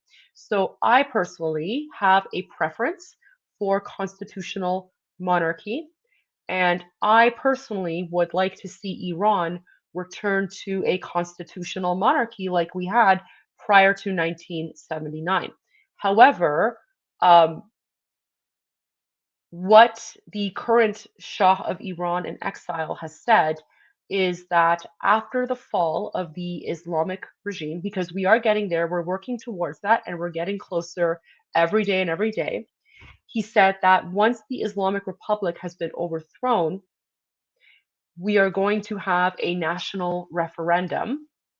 And within that national referendum, the Iranian people will decide as to whether or not they want to have a constitutional monarchy or if they want to have a republic. And that vote will be up to the Iranian people. Now, I personally know how I'm going to vote. I'm going to vote for a constitutional monarchy because that's the system that I believe in. I also believe, that's been the heritage of Iran. The concept of the monarchy is really important to our identity as Iranians. But again, like that decision will be determined at the ballot box. And I support that. And the reason I support that is because when the Islamic Republic is overthrown and when the Iranian people have their referendum, and I guarantee you it's going to be a constitutional monarchy because the vast majority of people support that based on internal polling. Um, that that referendum, that ballot box, will be the way that we can protect ourselves from future jihadis and Islamists and communists who will try to once again delegitimize our Shah the way that they delegitimized him with lies and propaganda and fake news back in 1979. So that ballot box referendum is incredibly important. I hope that answers your question. I speak more about these sorts of things in my daily live stream, so make sure that you're subscribed to my channel because I go live Monday to Fridays at 12 noon to talk about these sorts of things. So I definitely talk about, the current Iranian revolution and I give my thoughts and all of that. But that is an excellent question.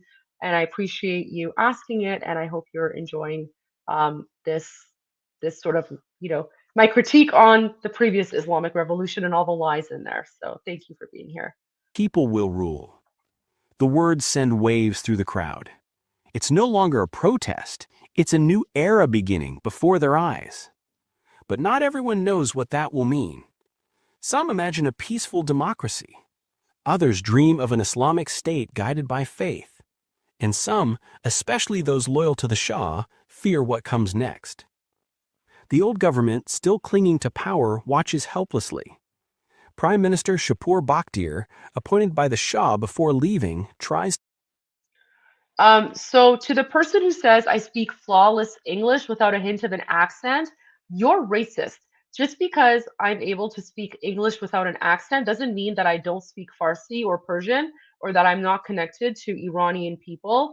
You are probably just an uneducated savage who can't comprehend the fact that people can speak more than one language. In fact, I can speak three languages, English, French, and Farsi, all of them without an accent because some of us happen to be educated. So, sorry if you have trouble comprehending the fact that people can speak more than one language. To hold on. He says we can have both, Islam and monarchy. But the people no longer believe in half measures. They want something pure, something theirs. In the following days, tension rises like a tide. The army is confused. Some generals want to fight, others hesitate. Then soldiers begin to defect. Many refuse to fire at their own people. Finally, on February 11th, 1979, it happens. Revolutionaries take over the army bases, prisons, and state buildings.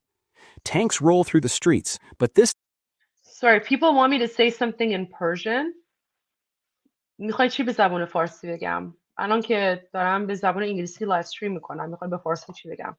میخوای براتون اتر چطوره بخونم؟ I don't know, guys. All right, let's continue. Time not to crush, but to celebrate. Radio Tehran announces, this is the voice of the Islamic Revolution of Iran. The monarchy is gone. The Shah's empire, one of the oldest royal dynasties in the world, has fallen. And in its place, something completely new is being born. The streets of Tehran are filled with celebration. Children wave flags. Soldiers dance with. So this is wild, right? Because again, like the Iranian people have literally been fed fake news and fake information about the Shah. The reason they're celebrating and they're so cheerful is because the Islamists convinced the Iranian people that the Shah was a dictator who murdered Iranians. And again, this documentary did not bring up Cinema Rex. The reason that Iranians took to the streets and were angry at the Shah was because of the false flag event, right? The Islamists murdered over 400 Iranians and then blamed the Shah.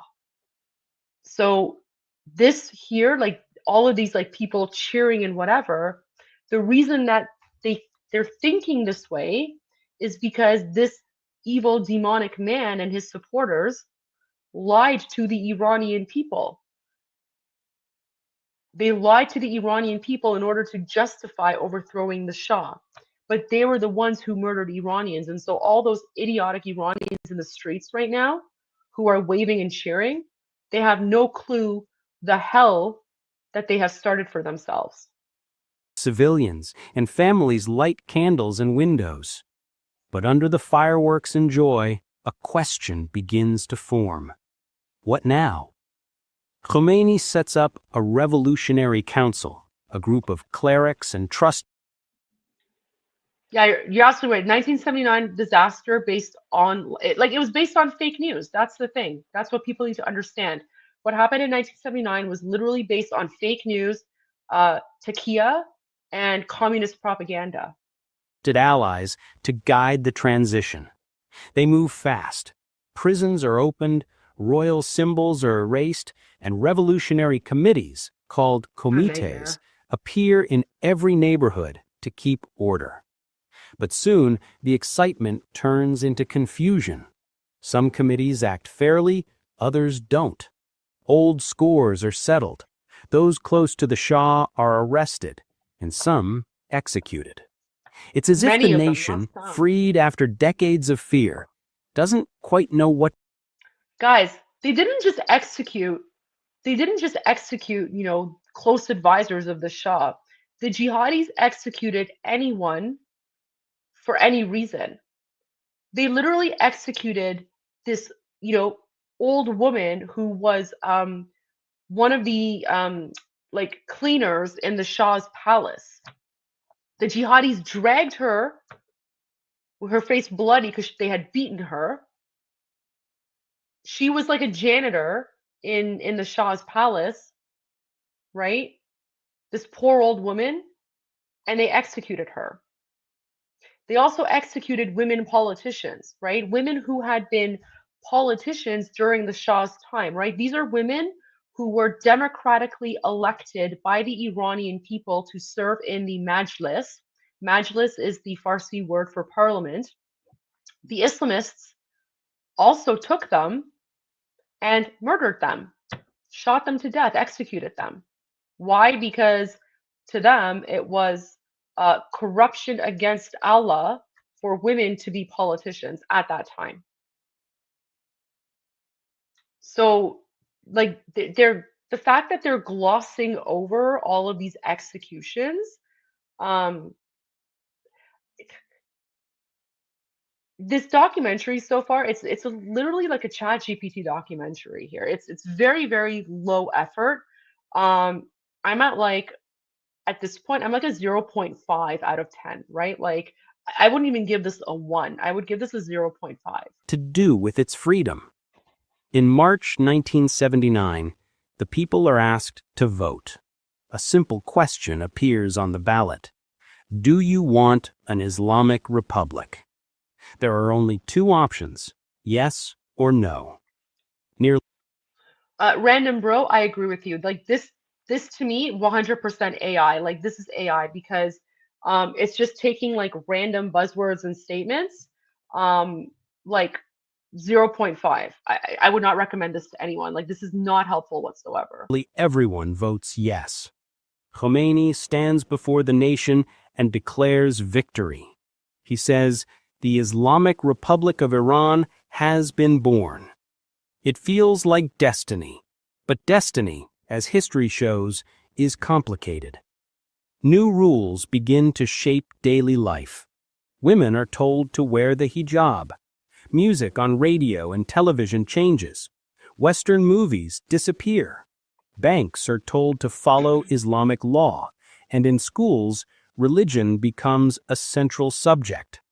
For some, this is the justice they longed for, a return to faith, identity, and pride.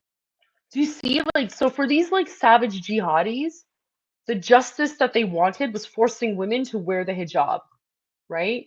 That was actually one of the main pillars, and one of the main reasons that these jihadis wanted to take over Iran is because the Shah was modernizing Iran, and the Shah treated women equally to men, and these savages didn't like that. They didn't like the fact that women could walk around without wearing hijab. For others, especially intellectuals and women who enjoyed the freedoms of the Shah's era, Okay, so Major, I work with AI a lot. This trash would never be allowed by the company that runs the AI I use. Yeah, I mean, this is like, I mean, there's AI and then there's like trashy AI. So, um, yeah, this is terrible. 100 like I don't know, like zero point 0.5. The only reason I'm thinking zero point 0.5 is because there's some parts of it that are good, but like this is even worse than the one last night. it feels restrictive and unfamiliar.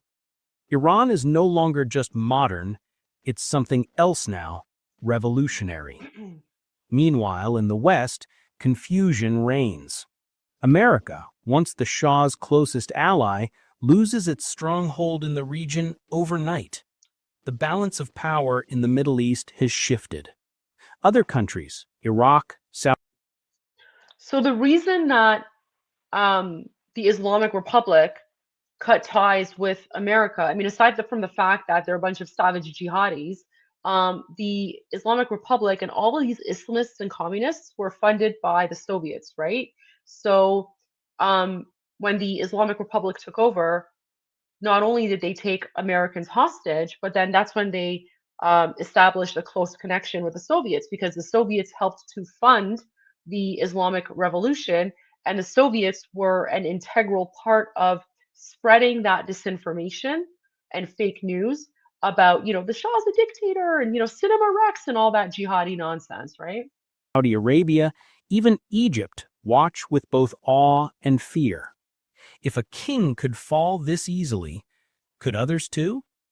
In the midst of celebration and uncertainty, one truth becomes clear.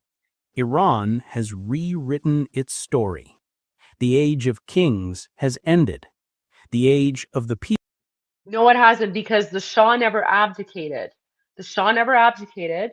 And when Shah Aryamir passed away from cancer, God bless his soul, his son, the current Shah in exile, swore the succession oath in Cairo in 1980, just like I showed you at the beginning. So I don't like that. Like that is false news. That is fake news. That is disinformation. That is propaganda.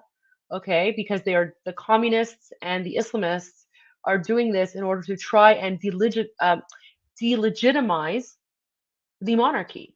The monarchy still exists, and the Shah never abdicated. So that's false news. People, led by faith and fury, has begun.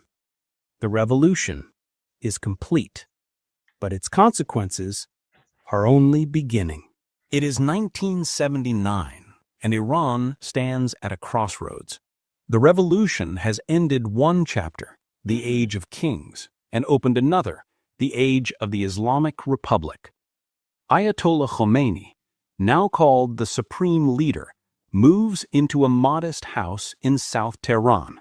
No palace, no luxury, just simple furniture, a small desk, and walls lined with books.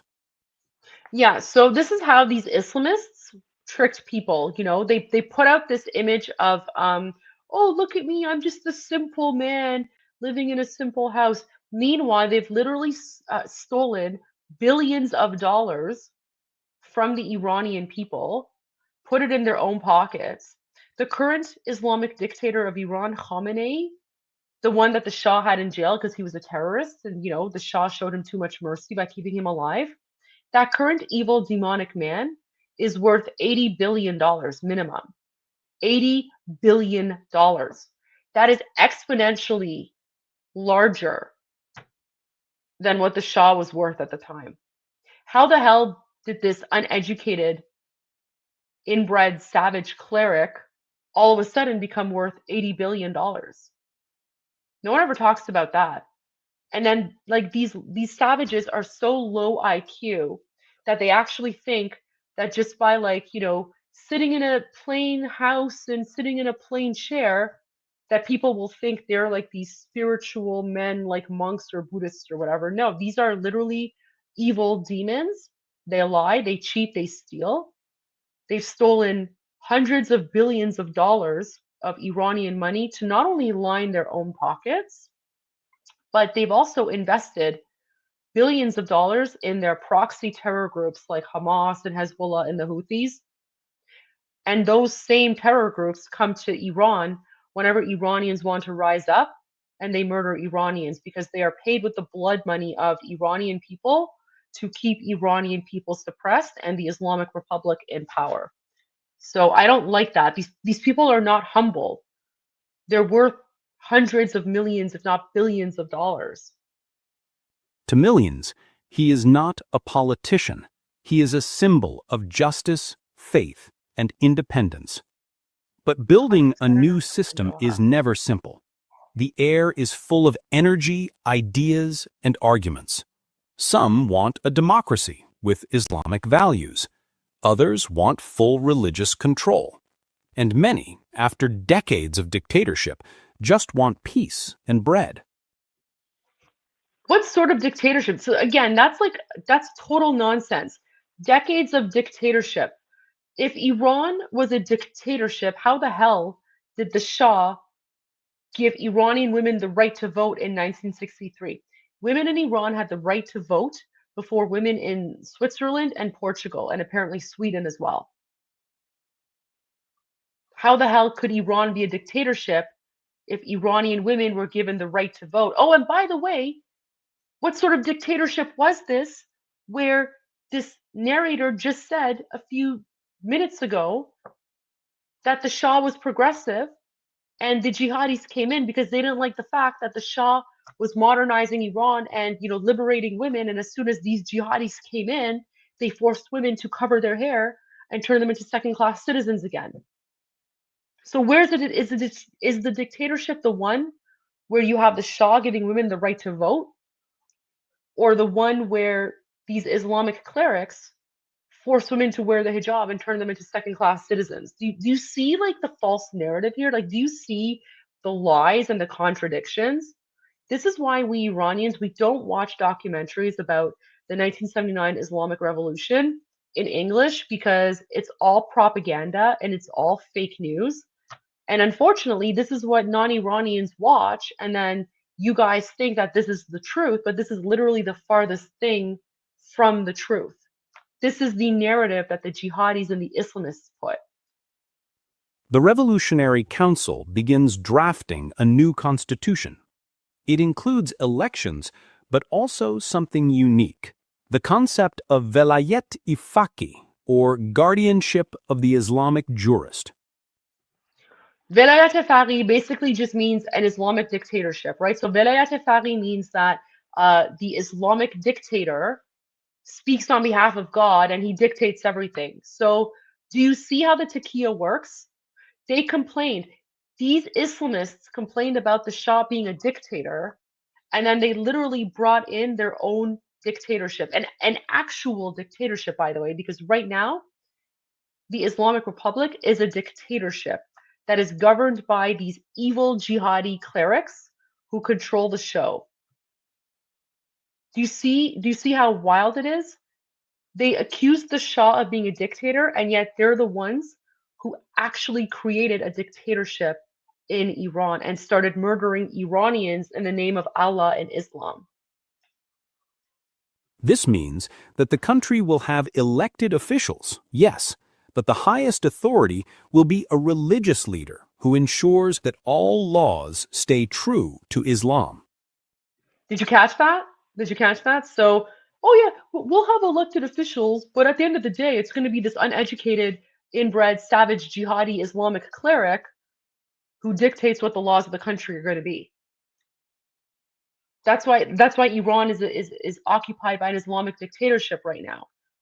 Because it doesn't matter if you have elections or not. It doesn't matter what the politicians say or do. At the end of the day, it's the supreme dictator of the Islamic Republic that governs and rules. It's literally an Islamic dictatorship. They complained about the Shah being an authoritarian figure, but they're the ones who actually created a dictatorship. Or guardianship of the Islamic jurist. This means that the country will have elected officials, yes, but the highest authority will be a religious leader who ensures that all laws stay true to Islam. That leader, of course, is Khomeini. In December 1979, the new constitution is approved by another nationwide vote. Once again, the majority says yes. The Islamic Republic of Iran is now official. What they fail to mention is that this so-called referendum, it was not a free and fair referendum. When people were voting yes or no, there were armed militants at the ballot box. Okay, there were armed militants at the ballot box, and you had to show your vote before you put it in the box so that they would see how you voted. It's not like it was a referendum in a normal democratic country where your ballot is private and no one sees how you vote. No, no, no. These people were checking to see how you vote. So, do you think any smart person who values their own lives going into a room and seeing a bunch of armed jihadi militants is going to vote no? Of course, everyone voted yes for the Islamic Republic because they literally had no choice, because there were people there at gunpoint monitoring to see how people voted. And if you didn't vote the way they wanted you to, they would murder you. This documentary doesn't mention that. With Khomeini as its heart and guide. But revolutions don't rest easily. While new leaders try to form a government, others fight for influence. Liberal politicians who helped topple the Shah soon clash with clerics. Leftists. Okay, so this part's important, guys. Part of the reason that the jihadis were successful in overthrowing the Shah is because they had support from the leftists, right? The communists, the progressives, whatever. Very similar to what you're seeing today in the streets of Canada, US, UK, where you have all of the like woke progressive academic left or whatever, and even like the lefty politicians, they all support the Islamists, right? They support the pro-Palestine, pro-jihad, pro-Hamas, pro-terror, whatever, because they're both united in their hatred for imperialism. But this is the part where you guys have to pay attention, because literally, and the leftists supported the Islamists in 1979, because they thought that they would be able to control them. Okay, but after the Shah was overthrown and the Islamists gained power, when the left tried to complain, or the left were like, you know what? We don't want Sharia law. Like we want like a free democracy, right? Listen to what happens to them. Let's see how accurate this part is, and take this as a warning, because right now that's exactly what's happening in your countries, where you have the progressive left literally siding with jihadi Islamic terrorists like Hamas, right? So just pay attention to this part. Nationalists and students all Let want me go their back a little voices bit. heard. Helped topple the Right? So he's going to refer to the leftists, the nationalists, and the university students, right? Remember that the lefty university students who sided with the Islamists, right? Very similar to today, what's happening in United States, Canada, UK, and elsewhere, where all the woke university students are siding with the pro-Hamas, pro-jihad people. This is what happened in Iran when the lefties sided with the Islamists. Shah soon clash with clerics. Leftists, nationalists, and students all want their voices heard. The unity that overthrew the Shah now begins to splinter. In the background, Sorry. Matt, Persian culture has given us so much throughout history, going back to Darius and Cyrus, back to Bible times. Do you think Persia could do it again? 100%. One of the things that a lot of people need to realize is that, yes, we Iranians, we're currently under an Islamic occupation, but our civilization is hundreds of thousands of years old. And we are going to, we have survived colonizers and conquests in the past, and our Iranian identity has existed. And I can guarantee you something, our Iranian identity will exist long after the Islamic Republic is thrown into the ash heap of history, because the one thing that they can't take away from us, no matter how much they tried, was our Iranian identity. But thank you for the kind words. I appreciate that. A lot of people don't know about some of the things we've contributed. But yes, 100%. We're going to get back to that. And we're actually closer than ever.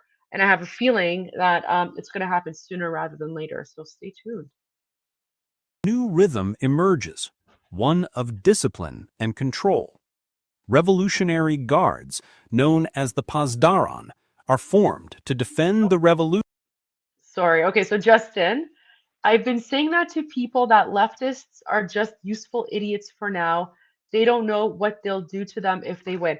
Justin, like not just me, but other Iranians, we have literally been trying to sound the alarm and no one believes us. Like these leftists are so idiotic. Um, I mean, it's like the gays for Gaza or queers for Palestine movement. It's like the equivalent of saying chickens for KFC or cows for Burger King, right?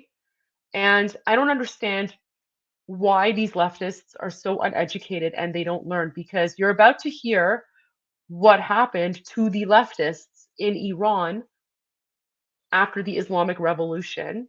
And 50 years later, history is literally repeating itself in Western countries. From enemies both foreign and domestic. Their loyalty is not to any political party, but to the idea of the Islamic Republic itself. The revolution, just a year old, begins to protect itself, sometimes harshly. Newspapers are censored. Critics are silenced. Okay, so everything that these jihadis accused the Shah of, remember they said the Shah was a dictator, the Shah murdered people, the Shah didn't allow freedom of press, all that like nonsense, right? All of those lies, as soon as they took over the country, they're the ones who actually started limiting the rights of Iranians. So all of these rights that Iranians were enjoying under the Shah's rule are now being taken away by the jihadis. So who was the authoritarian? Who was the dictator? Was it the Shah who allowed freedom of press? Or is it these people who are now shutting it all down, right? Pay attention, guys. This is how the Islamists operate. It's all taqiyya, it's all lies. They will do anything and say anything in order to get into power. And then once they are in power, this is what they start doing. And the people who once shouted freedom now whisper carefully again. Still, hope remains. For many, Sorry, I just want to say, it literally took less than 1 year, okay? Less than 1 year from the jihadis overthrowing the Shah and taking over, less than 1 year for them to impose all of these authoritarian rules on the Iranian people and take their freedom away. These are freedoms that the Iranian people had under the Shah, okay? And in less than 1 year, the jihadis, the Islamists, took it away from them. Sorry, let me just pull this up. General, Kings and Generals channel on YouTube. Why were the Iranian empire so? Okay, I will make a note of that, and I'll definitely add that to my watch and critique list. Thank you for that suggestion, General. Appreciate, Major, appreciate that. Okay, so let's go back because this is important, guys. So pay attention. Again, all the freedoms, right? All the freedoms that these people were complaining about, saying the Shah didn't give it to them, they actually had, and it took less than 1 year for the jihadis to take it away from them. Here. Islamic Republic itself. The revolution, just a year old, begins to protect itself, sometimes harshly. Newspapers are censored. Critics are silenced. And the people who once shouted freedom now whisper carefully again. Still, hope remains. For many, this is a time of pride, a time when Iran finally stands independent, free from foreign kings and oil companies. A time That's actually a lie, because as soon as the Islamic Republic took over, they became a proxy of Russia, and that's why the Islamic Republic right now is close allies with Russia and of course with China. So this part is wrong. And Iran was never like a proxy for anywhere else. Iran was an ally of the United States. So that's another like false propaganda, right? Like just disinformation. When ordinary citizens believe they are writing their Major, do you want me to pull that up and watch that one after? You know, I'll save that for another. I'll try to save that for another. Let's see how this one goes because this is a 35-minute video. We still have 10 minutes to go and it's been like 2 hours because it's just this is a terrible video. Like I would not recommend anyone to watch this. Like 0. 0.5. I'm at 0. Maybe 0.4 at this point, but like this is worse than the one from last night. own destiny. But beyond Iran's borders, the world is not celebrating. Something else is brewing. Something that will soon change how the world sees this new republic forever. In November 1979, only months after the new government forms, a dramatic event shocks the world. A group of Iranian students, calling themselves followers of the Imam's line, storm the U.S. Embassy in Tehran. They say they're protesting because America allowed the Shah, the man they overthrew, to enter the U.S. for medical treatment. But soon, it becomes more than a protest. The students take 52 American diplomats hostage. Days pass, then weeks, then months. The world watches in. Do you guys notice a pattern? Like, do you guys notice a pattern with Islamic terrorism and hostage taking? It's literally what they do. They did it, like the Palestinian jihadis do it to Israelis. ISIS does it to the Yazidis. The jihadis in Iran did it to Americans. Prior to 1979, when Iran was a normal country, Americans, thousands of Americans lived there freely, safely. It was only when the Islamic Republic took over that all of this death to America, jihadi nonsense started. The problem has never been Iran. The problem is Islamic terrorism. Remember that. Like hostage taking is part of their MO. They did it in Iran. They did it, to the innocent Israelis. They did it to the Yazidis. They do it. It's what they do. They literally take hostages in the name of Allah for their jihad. Disbelief. The United States, once Iran's strongest ally, now becomes its greatest enemy. The embassy compound becomes a fortress of tension. American hostages inside, chanting crowds outside shouting, "Death to America." What started as anger over one man turns into a symbol of independence from Western power. For Khomeini, the event becomes a defining moment. He calls the embassy a den of spies and supports the students' cause. Across Iran, Oh, surprise, surprise. The Islamic terrorist who imposed Sharia law on Iran supports hostage taking. Do you guys see the pattern there? Do you see how Islamic terrorism operates? All right. I mean, they're glossing over so much information here that it's just this is literally AI trash. So would not recommend this to anyone. I'm only giving it a 0.5 out of 10. I'm keeping that 0.5 there, just in case I see something worse than this. But right now, like this is trash. millions rally behind the revolution's message. We will never bow to the West again. But the price is high. America freezes Iran's assets, cuts diplomatic Good. ties, and imposes sanctions. Other nations watch with caution, unsure whether to admire or fear this new republic that defies the world's superpower so boldly. Inside Iran, I don't understand why this, it's AI, so it's trash, but the contradiction here is that they're referring to the country as a republic when they literally just said earlier that there's the concept of velayat faqih. Velayat faqih means guardianship of the jurist or whatever, which means that you have a spiritual leader who dictates the laws. So how the hell can you have a republic you can't have a republic when you have someone at the top who controls what the laws are. So again, it's a huge contradiction. When the Shah was in power, Iran was a constitutional monarchy with democratically elected officials. When the Islamic Republic took over, I mean that's the Russian disinformation, right? It's like very Big Brother-esque. It's like an Orwellian dystopia narrative where they they use words, but it actually means something else, right? So in this case, when they say Islamic Republic, it's not actually a republic, it's a dictatorship, but they just call themselves a republic. It's very, very Big Brother Orwellian dystopia type of thing. But people who are not familiar with this stuff will automatically just assume that it's a republic in the sense of like, like an American republic, right? And it's nothing farther from the truth. It's just what they call themselves, but it's actually an Islamic dictatorship. Life changes quickly. Western music disappears. American goods vanish. Religious slogans replace advertisements. And the black chador becomes a common sight in Tehran's markets.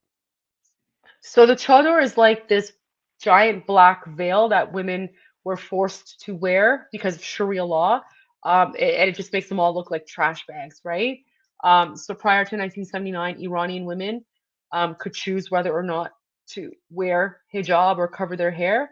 The jihadis, the Islamists, didn't like that. So after they took over, they imposed Sharia law, turned Iran into a 7th century Islamic hellhole, and they forced women to cover their hair and wear these like giant like black wraps that made them look like trash bags. The early years of the revolution feel like both birth and chaos. For every person who feels proud, another feels uncertain. For every dream of justice, there's a story of loss, a business closed, a friend gone, a freedom restricted. And just as Iran begins to find its rhythm, another storm appears on the horizon. A neighbor, ambitious, restless, and dangerous, looks across the border and sees a chance. That neighbor is Iraq. Its leader, Saddam Hussein, sees Iran's chaos as weakness. And soon, the two nations, once trading partners, will be locked in one of the longest and bloodiest wars of the 20th century. So I was actually born in 1985, like literally in the middle of the Iran-Iraq war. I was born in Ahvaz, so literally like I was born in the part of Iran that was constantly under attack by Saddam Hussein. I actually lost a lot of family members during the Iran-Iraq war. The revolution, still young, is about to be tested by fire. The year was 1979. The world had just witnessed something unbelievable. In a land known for its kings, palaces, and oil wealth, a revolution had swept away a powerful monarch and Oh yeah, I just want to mention, so to the Iraqis in the comments, no ill will. Like, I mean, the Iran-Iraq war, whatever, like we're cool. We have no issues here. replaced him with a government led by religious leaders. The Iranian Revolution wasn't just Iran's story anymore. It had sent ripples across the entire Middle East and even beyond. Someone wants to hear my thoughts on Gaddafi. I mean, he was psychotic. He was an evil dictator and he was psychotic. For decades, Western powers had thought of the region as stable, ruled by strong men and supported by oil. But now, one country had said no more. They had proven that even the most powerful ruler could fall if his people stood united. Iran became the first modern nation to declare itself an Islamic republic, a country led not by kings or generals, but by faith and the voice. No. So first of all, an Islamic republic is an oxymoron. You cannot have a republic governed by Islam and the country, like the Shah was part of a constitutional monarchy, but they replaced him with an actual Islamic dictator. So this is wrong when they say the country was ruled by faith. No, it was and he mentioned it earlier. the concept of velayat faqih, guys, where you have this one jihadi Islamic cleric at the top who controls and dictates all of the laws, right? They control everything. Um, it's like the dictatorship is such that you cannot even run for office in Iran, in occupied Iran, unless you are first pre-approved by the jihadi clerics who run the show, right? So it's not like a regular democracy when anyone can run for office. No, you have to be approved by the clerics in order to run, and the clerics will obviously only approve the people that they want in government. And all the elections are fraudulent anyway. Like all the elections are fake. The numbers are fake. They're basically selections, right? They're basically selections. The clerics just elect whoever they want to be their puppets. So it's a dictatorship. Um, John, was the bias towards women a factor for revolution? So if by bias you mean the fact that the Shah uh, was empowering women, and the fact that the Shah gave women the right to vote in 1963, and the fact that the Shah encouraged women to go to school and become educated, and the Shah banned child marriage because he didn't want young girls to become pregnant. Um, if you're talking about the fact that the Shah encouraged women to become ministers and judges, that was definitely part of the reason why the jihadis um, were upset and overthrew the Shah eventually, because they saw the fact that the Shah was empowering women and treating them equally in society. They saw that as Western corruption, which is why one of the pillars of the Islamic Republic, and republic in quotations, right, because it's a dictatorship, one of the pillars of the Islamic Republic is attacking women and treating them as second class citizens, because that is what they believe is Sharia law, right? Like in their version of Sharia law, Iranian women are second class citizens. So the fact that the Shah was empowering women 100% was a factor in that. That's something that was mentioned in yesterday's documentary that I critiqued and reviewed. Um, I'm surprised to say this, but that documentary is better than this one, even though that one I gave it a rating of 3 out of 10. This one right now has a rating of 0.5 out of 10.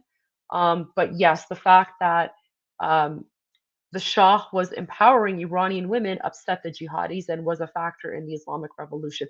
That's how jihadis are. That's how they operate. It's always been the same MO everywhere. Okay, let's continue. Of the clergy.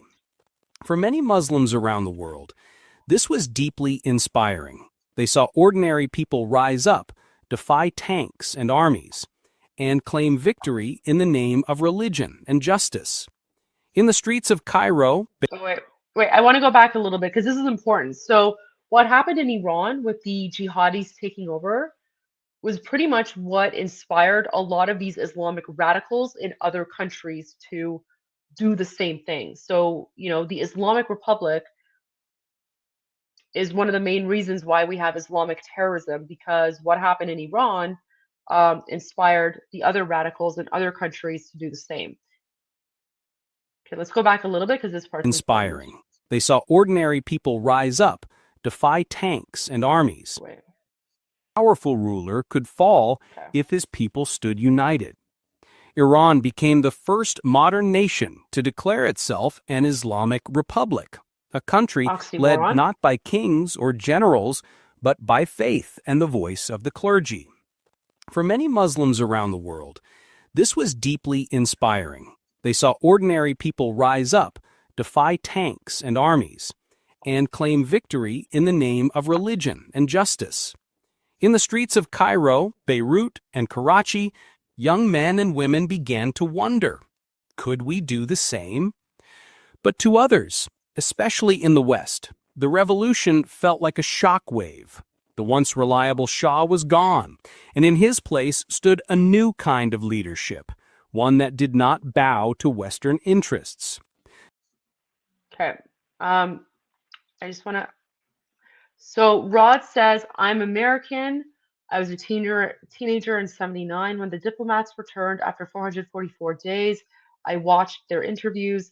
Most stated they were tortured daily by having a gun put to their heads, Russian roulette style. Won't forget. Yeah, 100%. Like, Rod, I find it incredibly wild that there are Americans today who are literally waving the flag of the Islamic Republic right now in America, and they're burning the American flag and waving the flag of the Islamic Republic. And, you know, there is something that's definitely gone wrong in terms of the jihadi infiltration. But this is how the Islamic regime operates, right? Like, it wasn't enough for them to take over our country of Iran and turn it into an Islamic hellhole. They have now expanded into your countries. And I actually did a live stream earlier today on, like um, my usual daily show.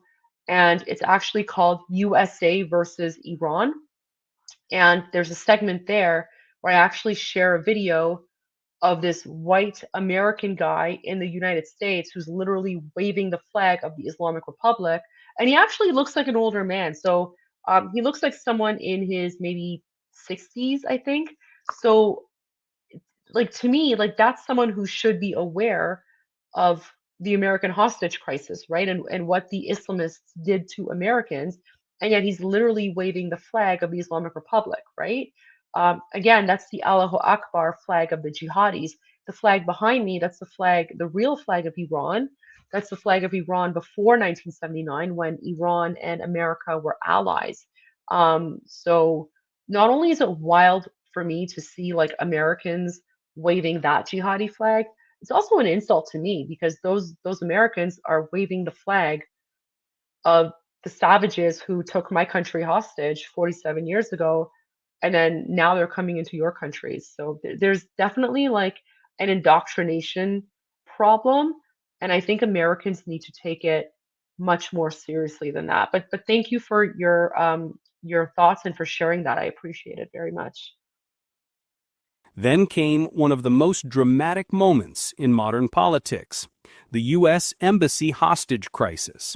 In late 1979, Iranian students stormed the American embassy in Tehran, taking dozens of diplomats hostage. They said it was revenge for years of U.S. interference in Iran. So keep in mind, guys, for those of you in the West, it was the university students who took hostages. Who are the ones who are in your streets right now in the United States, burning your flags, yelling Allahu Akbar, attacking Americans? It's the university students. Take that very seriously. Take it very, very seriously because it was those same university students, the radicalized ones in Iran, who took Americans hostage. And then do you remember all those encampments that they did a couple years ago? The jihadi encampments? It's literally the same playbook, no matter where or what year, because they're all operating from the same Islamist communist playbook. And what you're seeing right now, like what you're listening to, this happened about 50 years ago when they occupied Iran. Now it's starting to happen in your countries in 2025. Justin, the Muslim Brotherhood has been funneling money to our youth. Oh, yes, 100%. And getting their radical Muslim professors teaching our youth, sad and infiltrated our teachers' unions. Oh, 100%. I agree with you.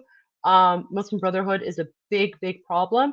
The Muslim Brotherhood is actually listed as a terrorist organization in several Middle Eastern countries, including Saudi Arabia, the UAE, and Egypt, because those countries recognize the inherent danger of the Muslim Brotherhood. It's been banned, and yet the Muslim Brotherhood operates freely in the United States and Canada and elsewhere. Yeah, you're 100% right, and they've infiltrated. It's very scary to see. Affairs. The crisis lasted 444 days. Every night, people around the world watched the news, waiting, worrying, and wondering what was happening inside this mysterious new Iran.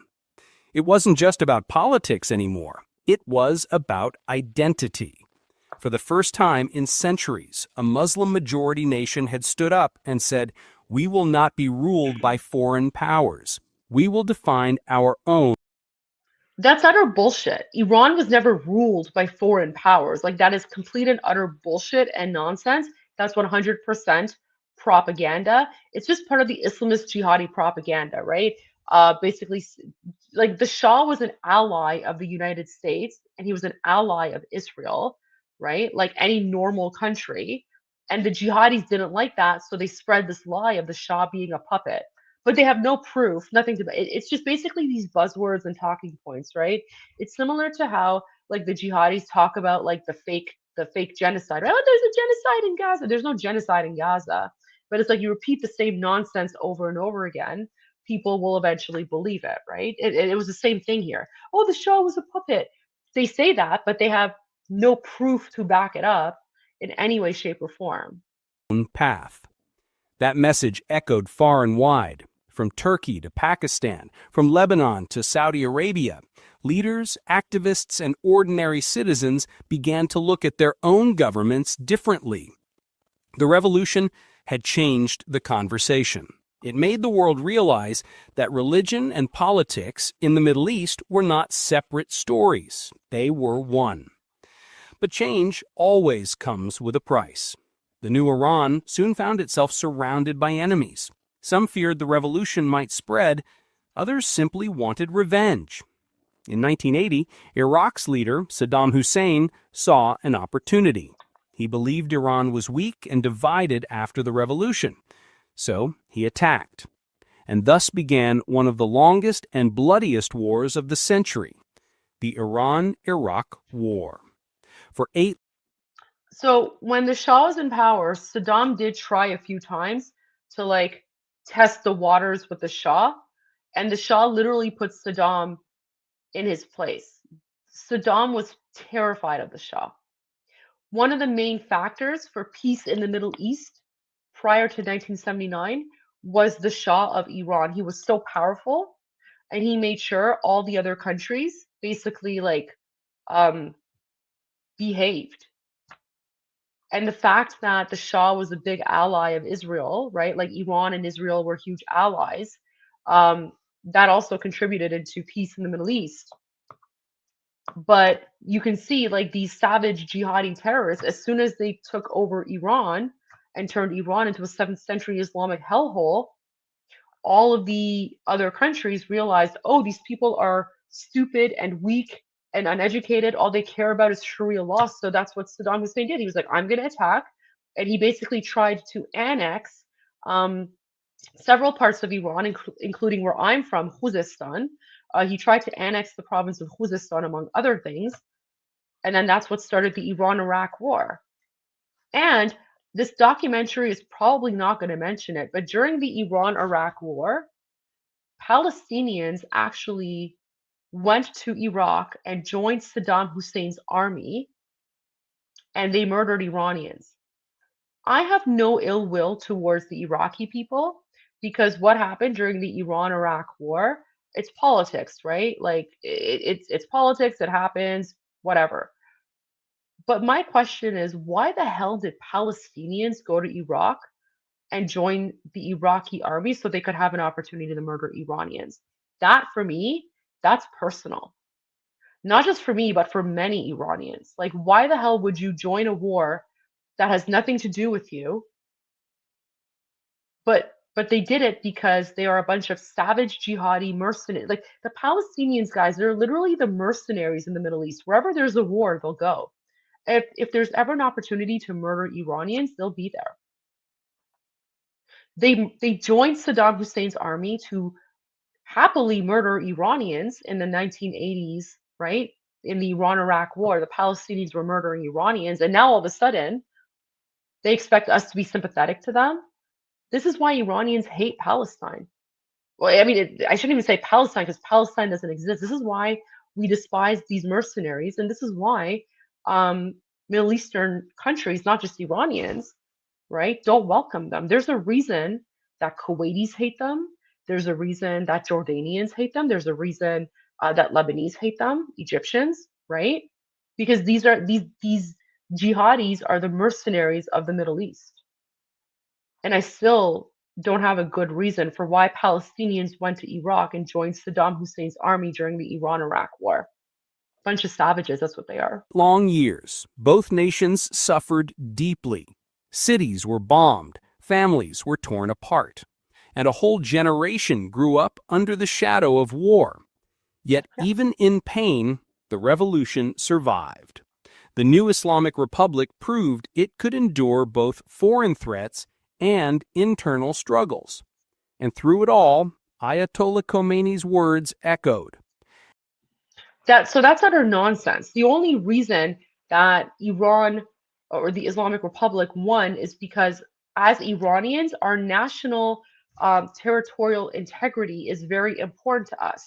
So the reason that Iranians joined the army to fight against Saddam Hussein wasn't because they liked the Islamic Republic. It was because they were protecting the territorial integrity of Iran.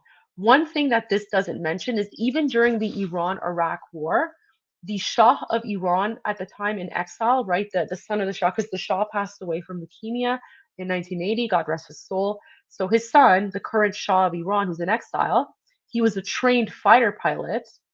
Even he reached out to the Islamic Republic and said, I am willing to join your army as a fighter pilot to protect the integrity of Iran. Now, the Islamic Republic rejected that offer, and I thank God, like I'm glad that the Islamic Republic rejected the offer of the current Shah, because God knows what would have happened to him if he went back to Iran. They would have probably executed him. But that is like a false narrative. The Islamic Republic didn't prove that they have the support of the people. People joined because the territorial integrity of the country was at risk, and that to us is much more important than anything else. It's also the reason why Iranians were willing to fight during the Iran-Iraq war. But when Israel, during like just this last summer, when Israel was attacking Islamic Republic bases, Iranians basically just sat back and they laughed at the Islamic Republic. And Iranians were actually cheering when the IDF was exterminating all of those Islamic Republic generals, because those people are the occupiers, right?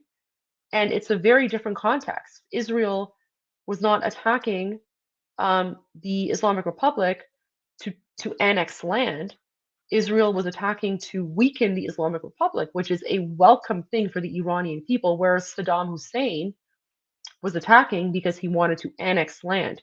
That's the major difference. And so that's the nuances in the context people need to understand. There's a major difference between the Iran-Iraq war and why Iranians joined the army versus what happened this past summer between Israel and the Islamic Republic. Because what happened this past summer, that was not a war between Iran and Israel. I'm Iranian and I support Israel.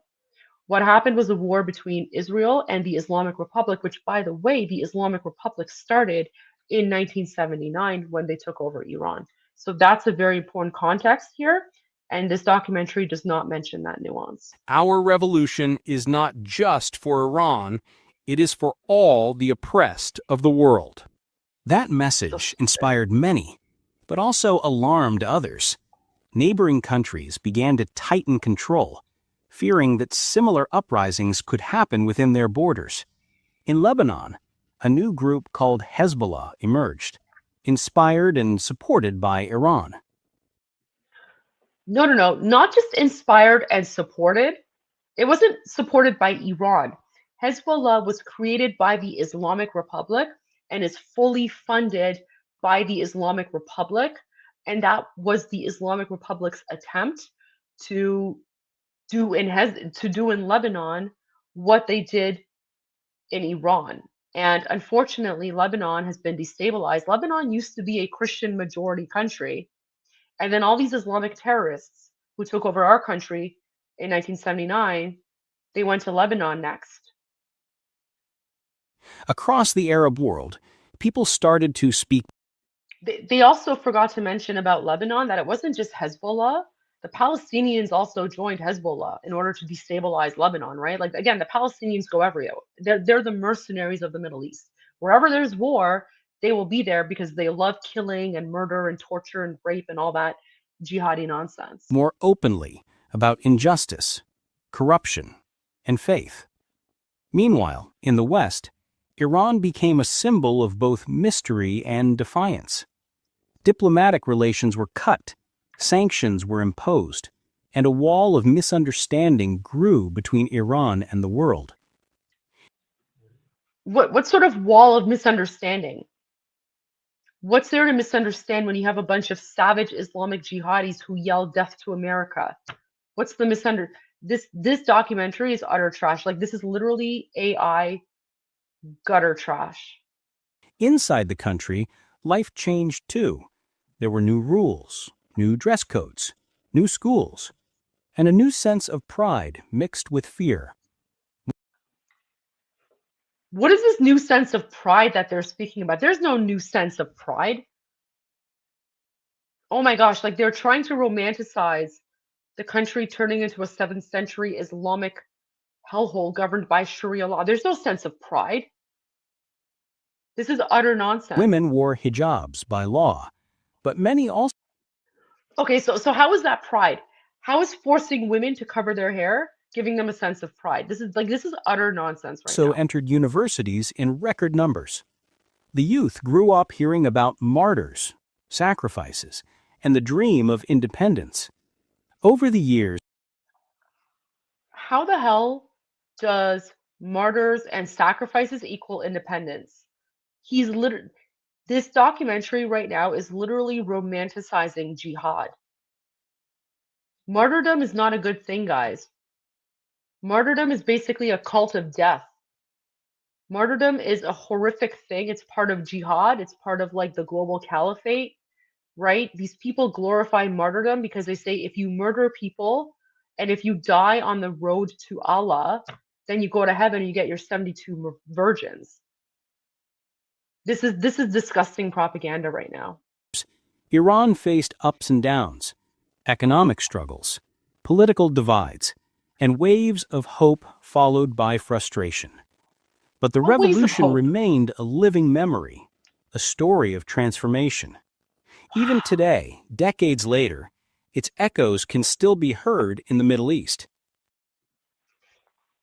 What do you mean by its echoes being heard?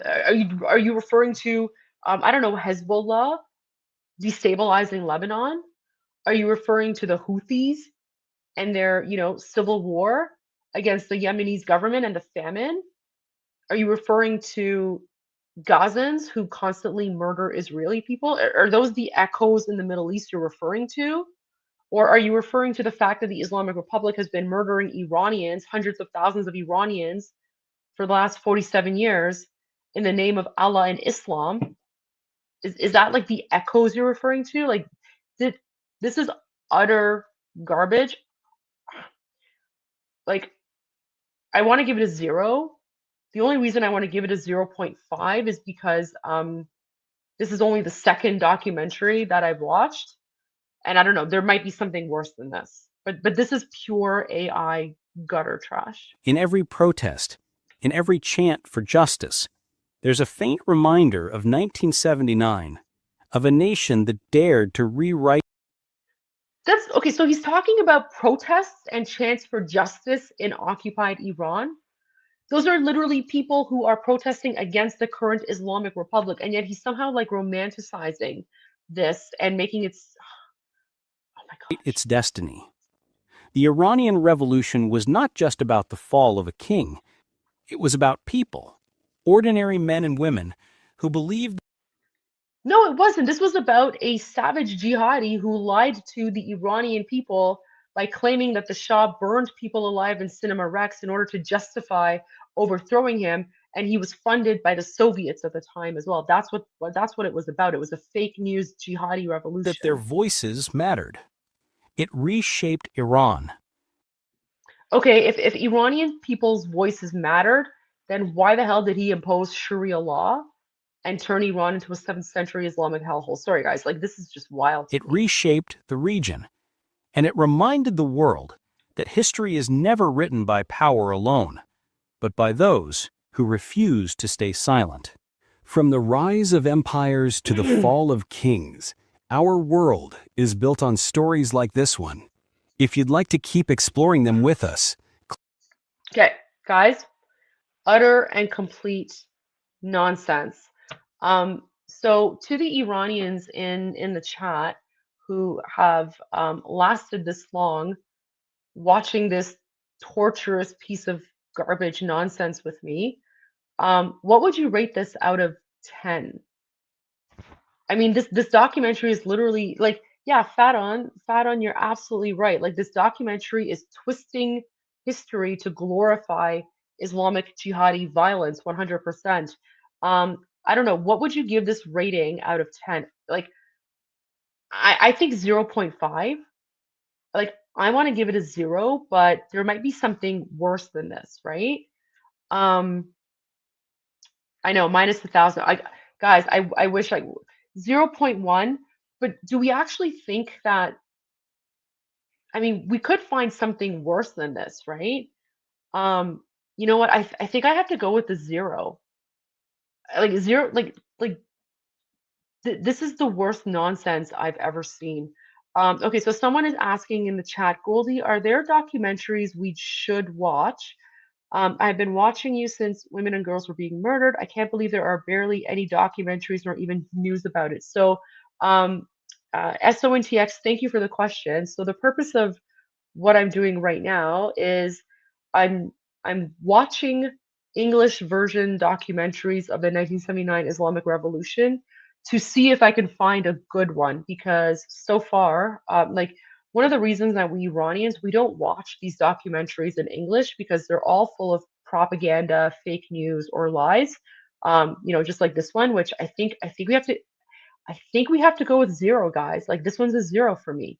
Um, but I'm trying to I'm watching documentaries to see if I can find a good one. There's nothing good in English so far. If you guys have any recommendations, let me know in the comments, not in the live chat, but in like the actual comments to this video, this live stream when I'm done. And I'll take your suggestions and then, I will watch another one. So what I'm doing is like in the evenings, I just kind of put one on and I watch it and I criticize. And, initially I was thinking I would just kind of do it on my own, and then give my thoughts after. But I figured, might as well do a live stream. And if people want to join me, they can. And so far, there seems to be a lot of interest in this. And I do really appreciate the Iranians who are in the chat who are also giving their thoughts and opinions. Um, because, like, again, we don't watch these things in English because it's full of propaganda and fake news, and it's very frustrating for us. Um, but I will continue doing this as much as I can. So I'm going to find another documentary tomorrow night. Or if you guys have any suggestions, let me know. I'll do another live stream tomorrow night, and let's see if we can find an actual good one. Let's see if we can find an actual good one. Anyways, thank you everyone for joining me. So seeing the comments from my Iranian friends here, this one is a 0 out of 10. Do not recommend, complete and utter nonsense. This is literally just AI trash. So I'm pretty sure what someone did is they just basically asked ChatGPT to write up a documentary for them. And then they probably put it into like one of those AI apps that transcribes text to audio, like Opus or whatever. And then they just like added like an image to it. So 0 out of 10, do not recommend. 100% waste of time. Yeah, 0, 100% 0. All right. Well, thank you all for joining. I really appreciate you guys being here. Thank you to all the supporters. Thank you to the members as well. Guys, if you enjoyed this and if you want to learn more about Iran, Islamic terrorism, the Middle East, politics, make sure you subscribe to my channel. And if you want to support me, you're more than welcome to become a member. There are some perks to being a member. You get access to the lion and sun flag emoji. And of course, you just help me in my journey to raise awareness about Iran and Islamic terrorism. So thank you everyone for joining. I will see you tomorrow at 12 noon Eastern for my usual daily live stream. And until then, پاینده ایران جاوید شاه.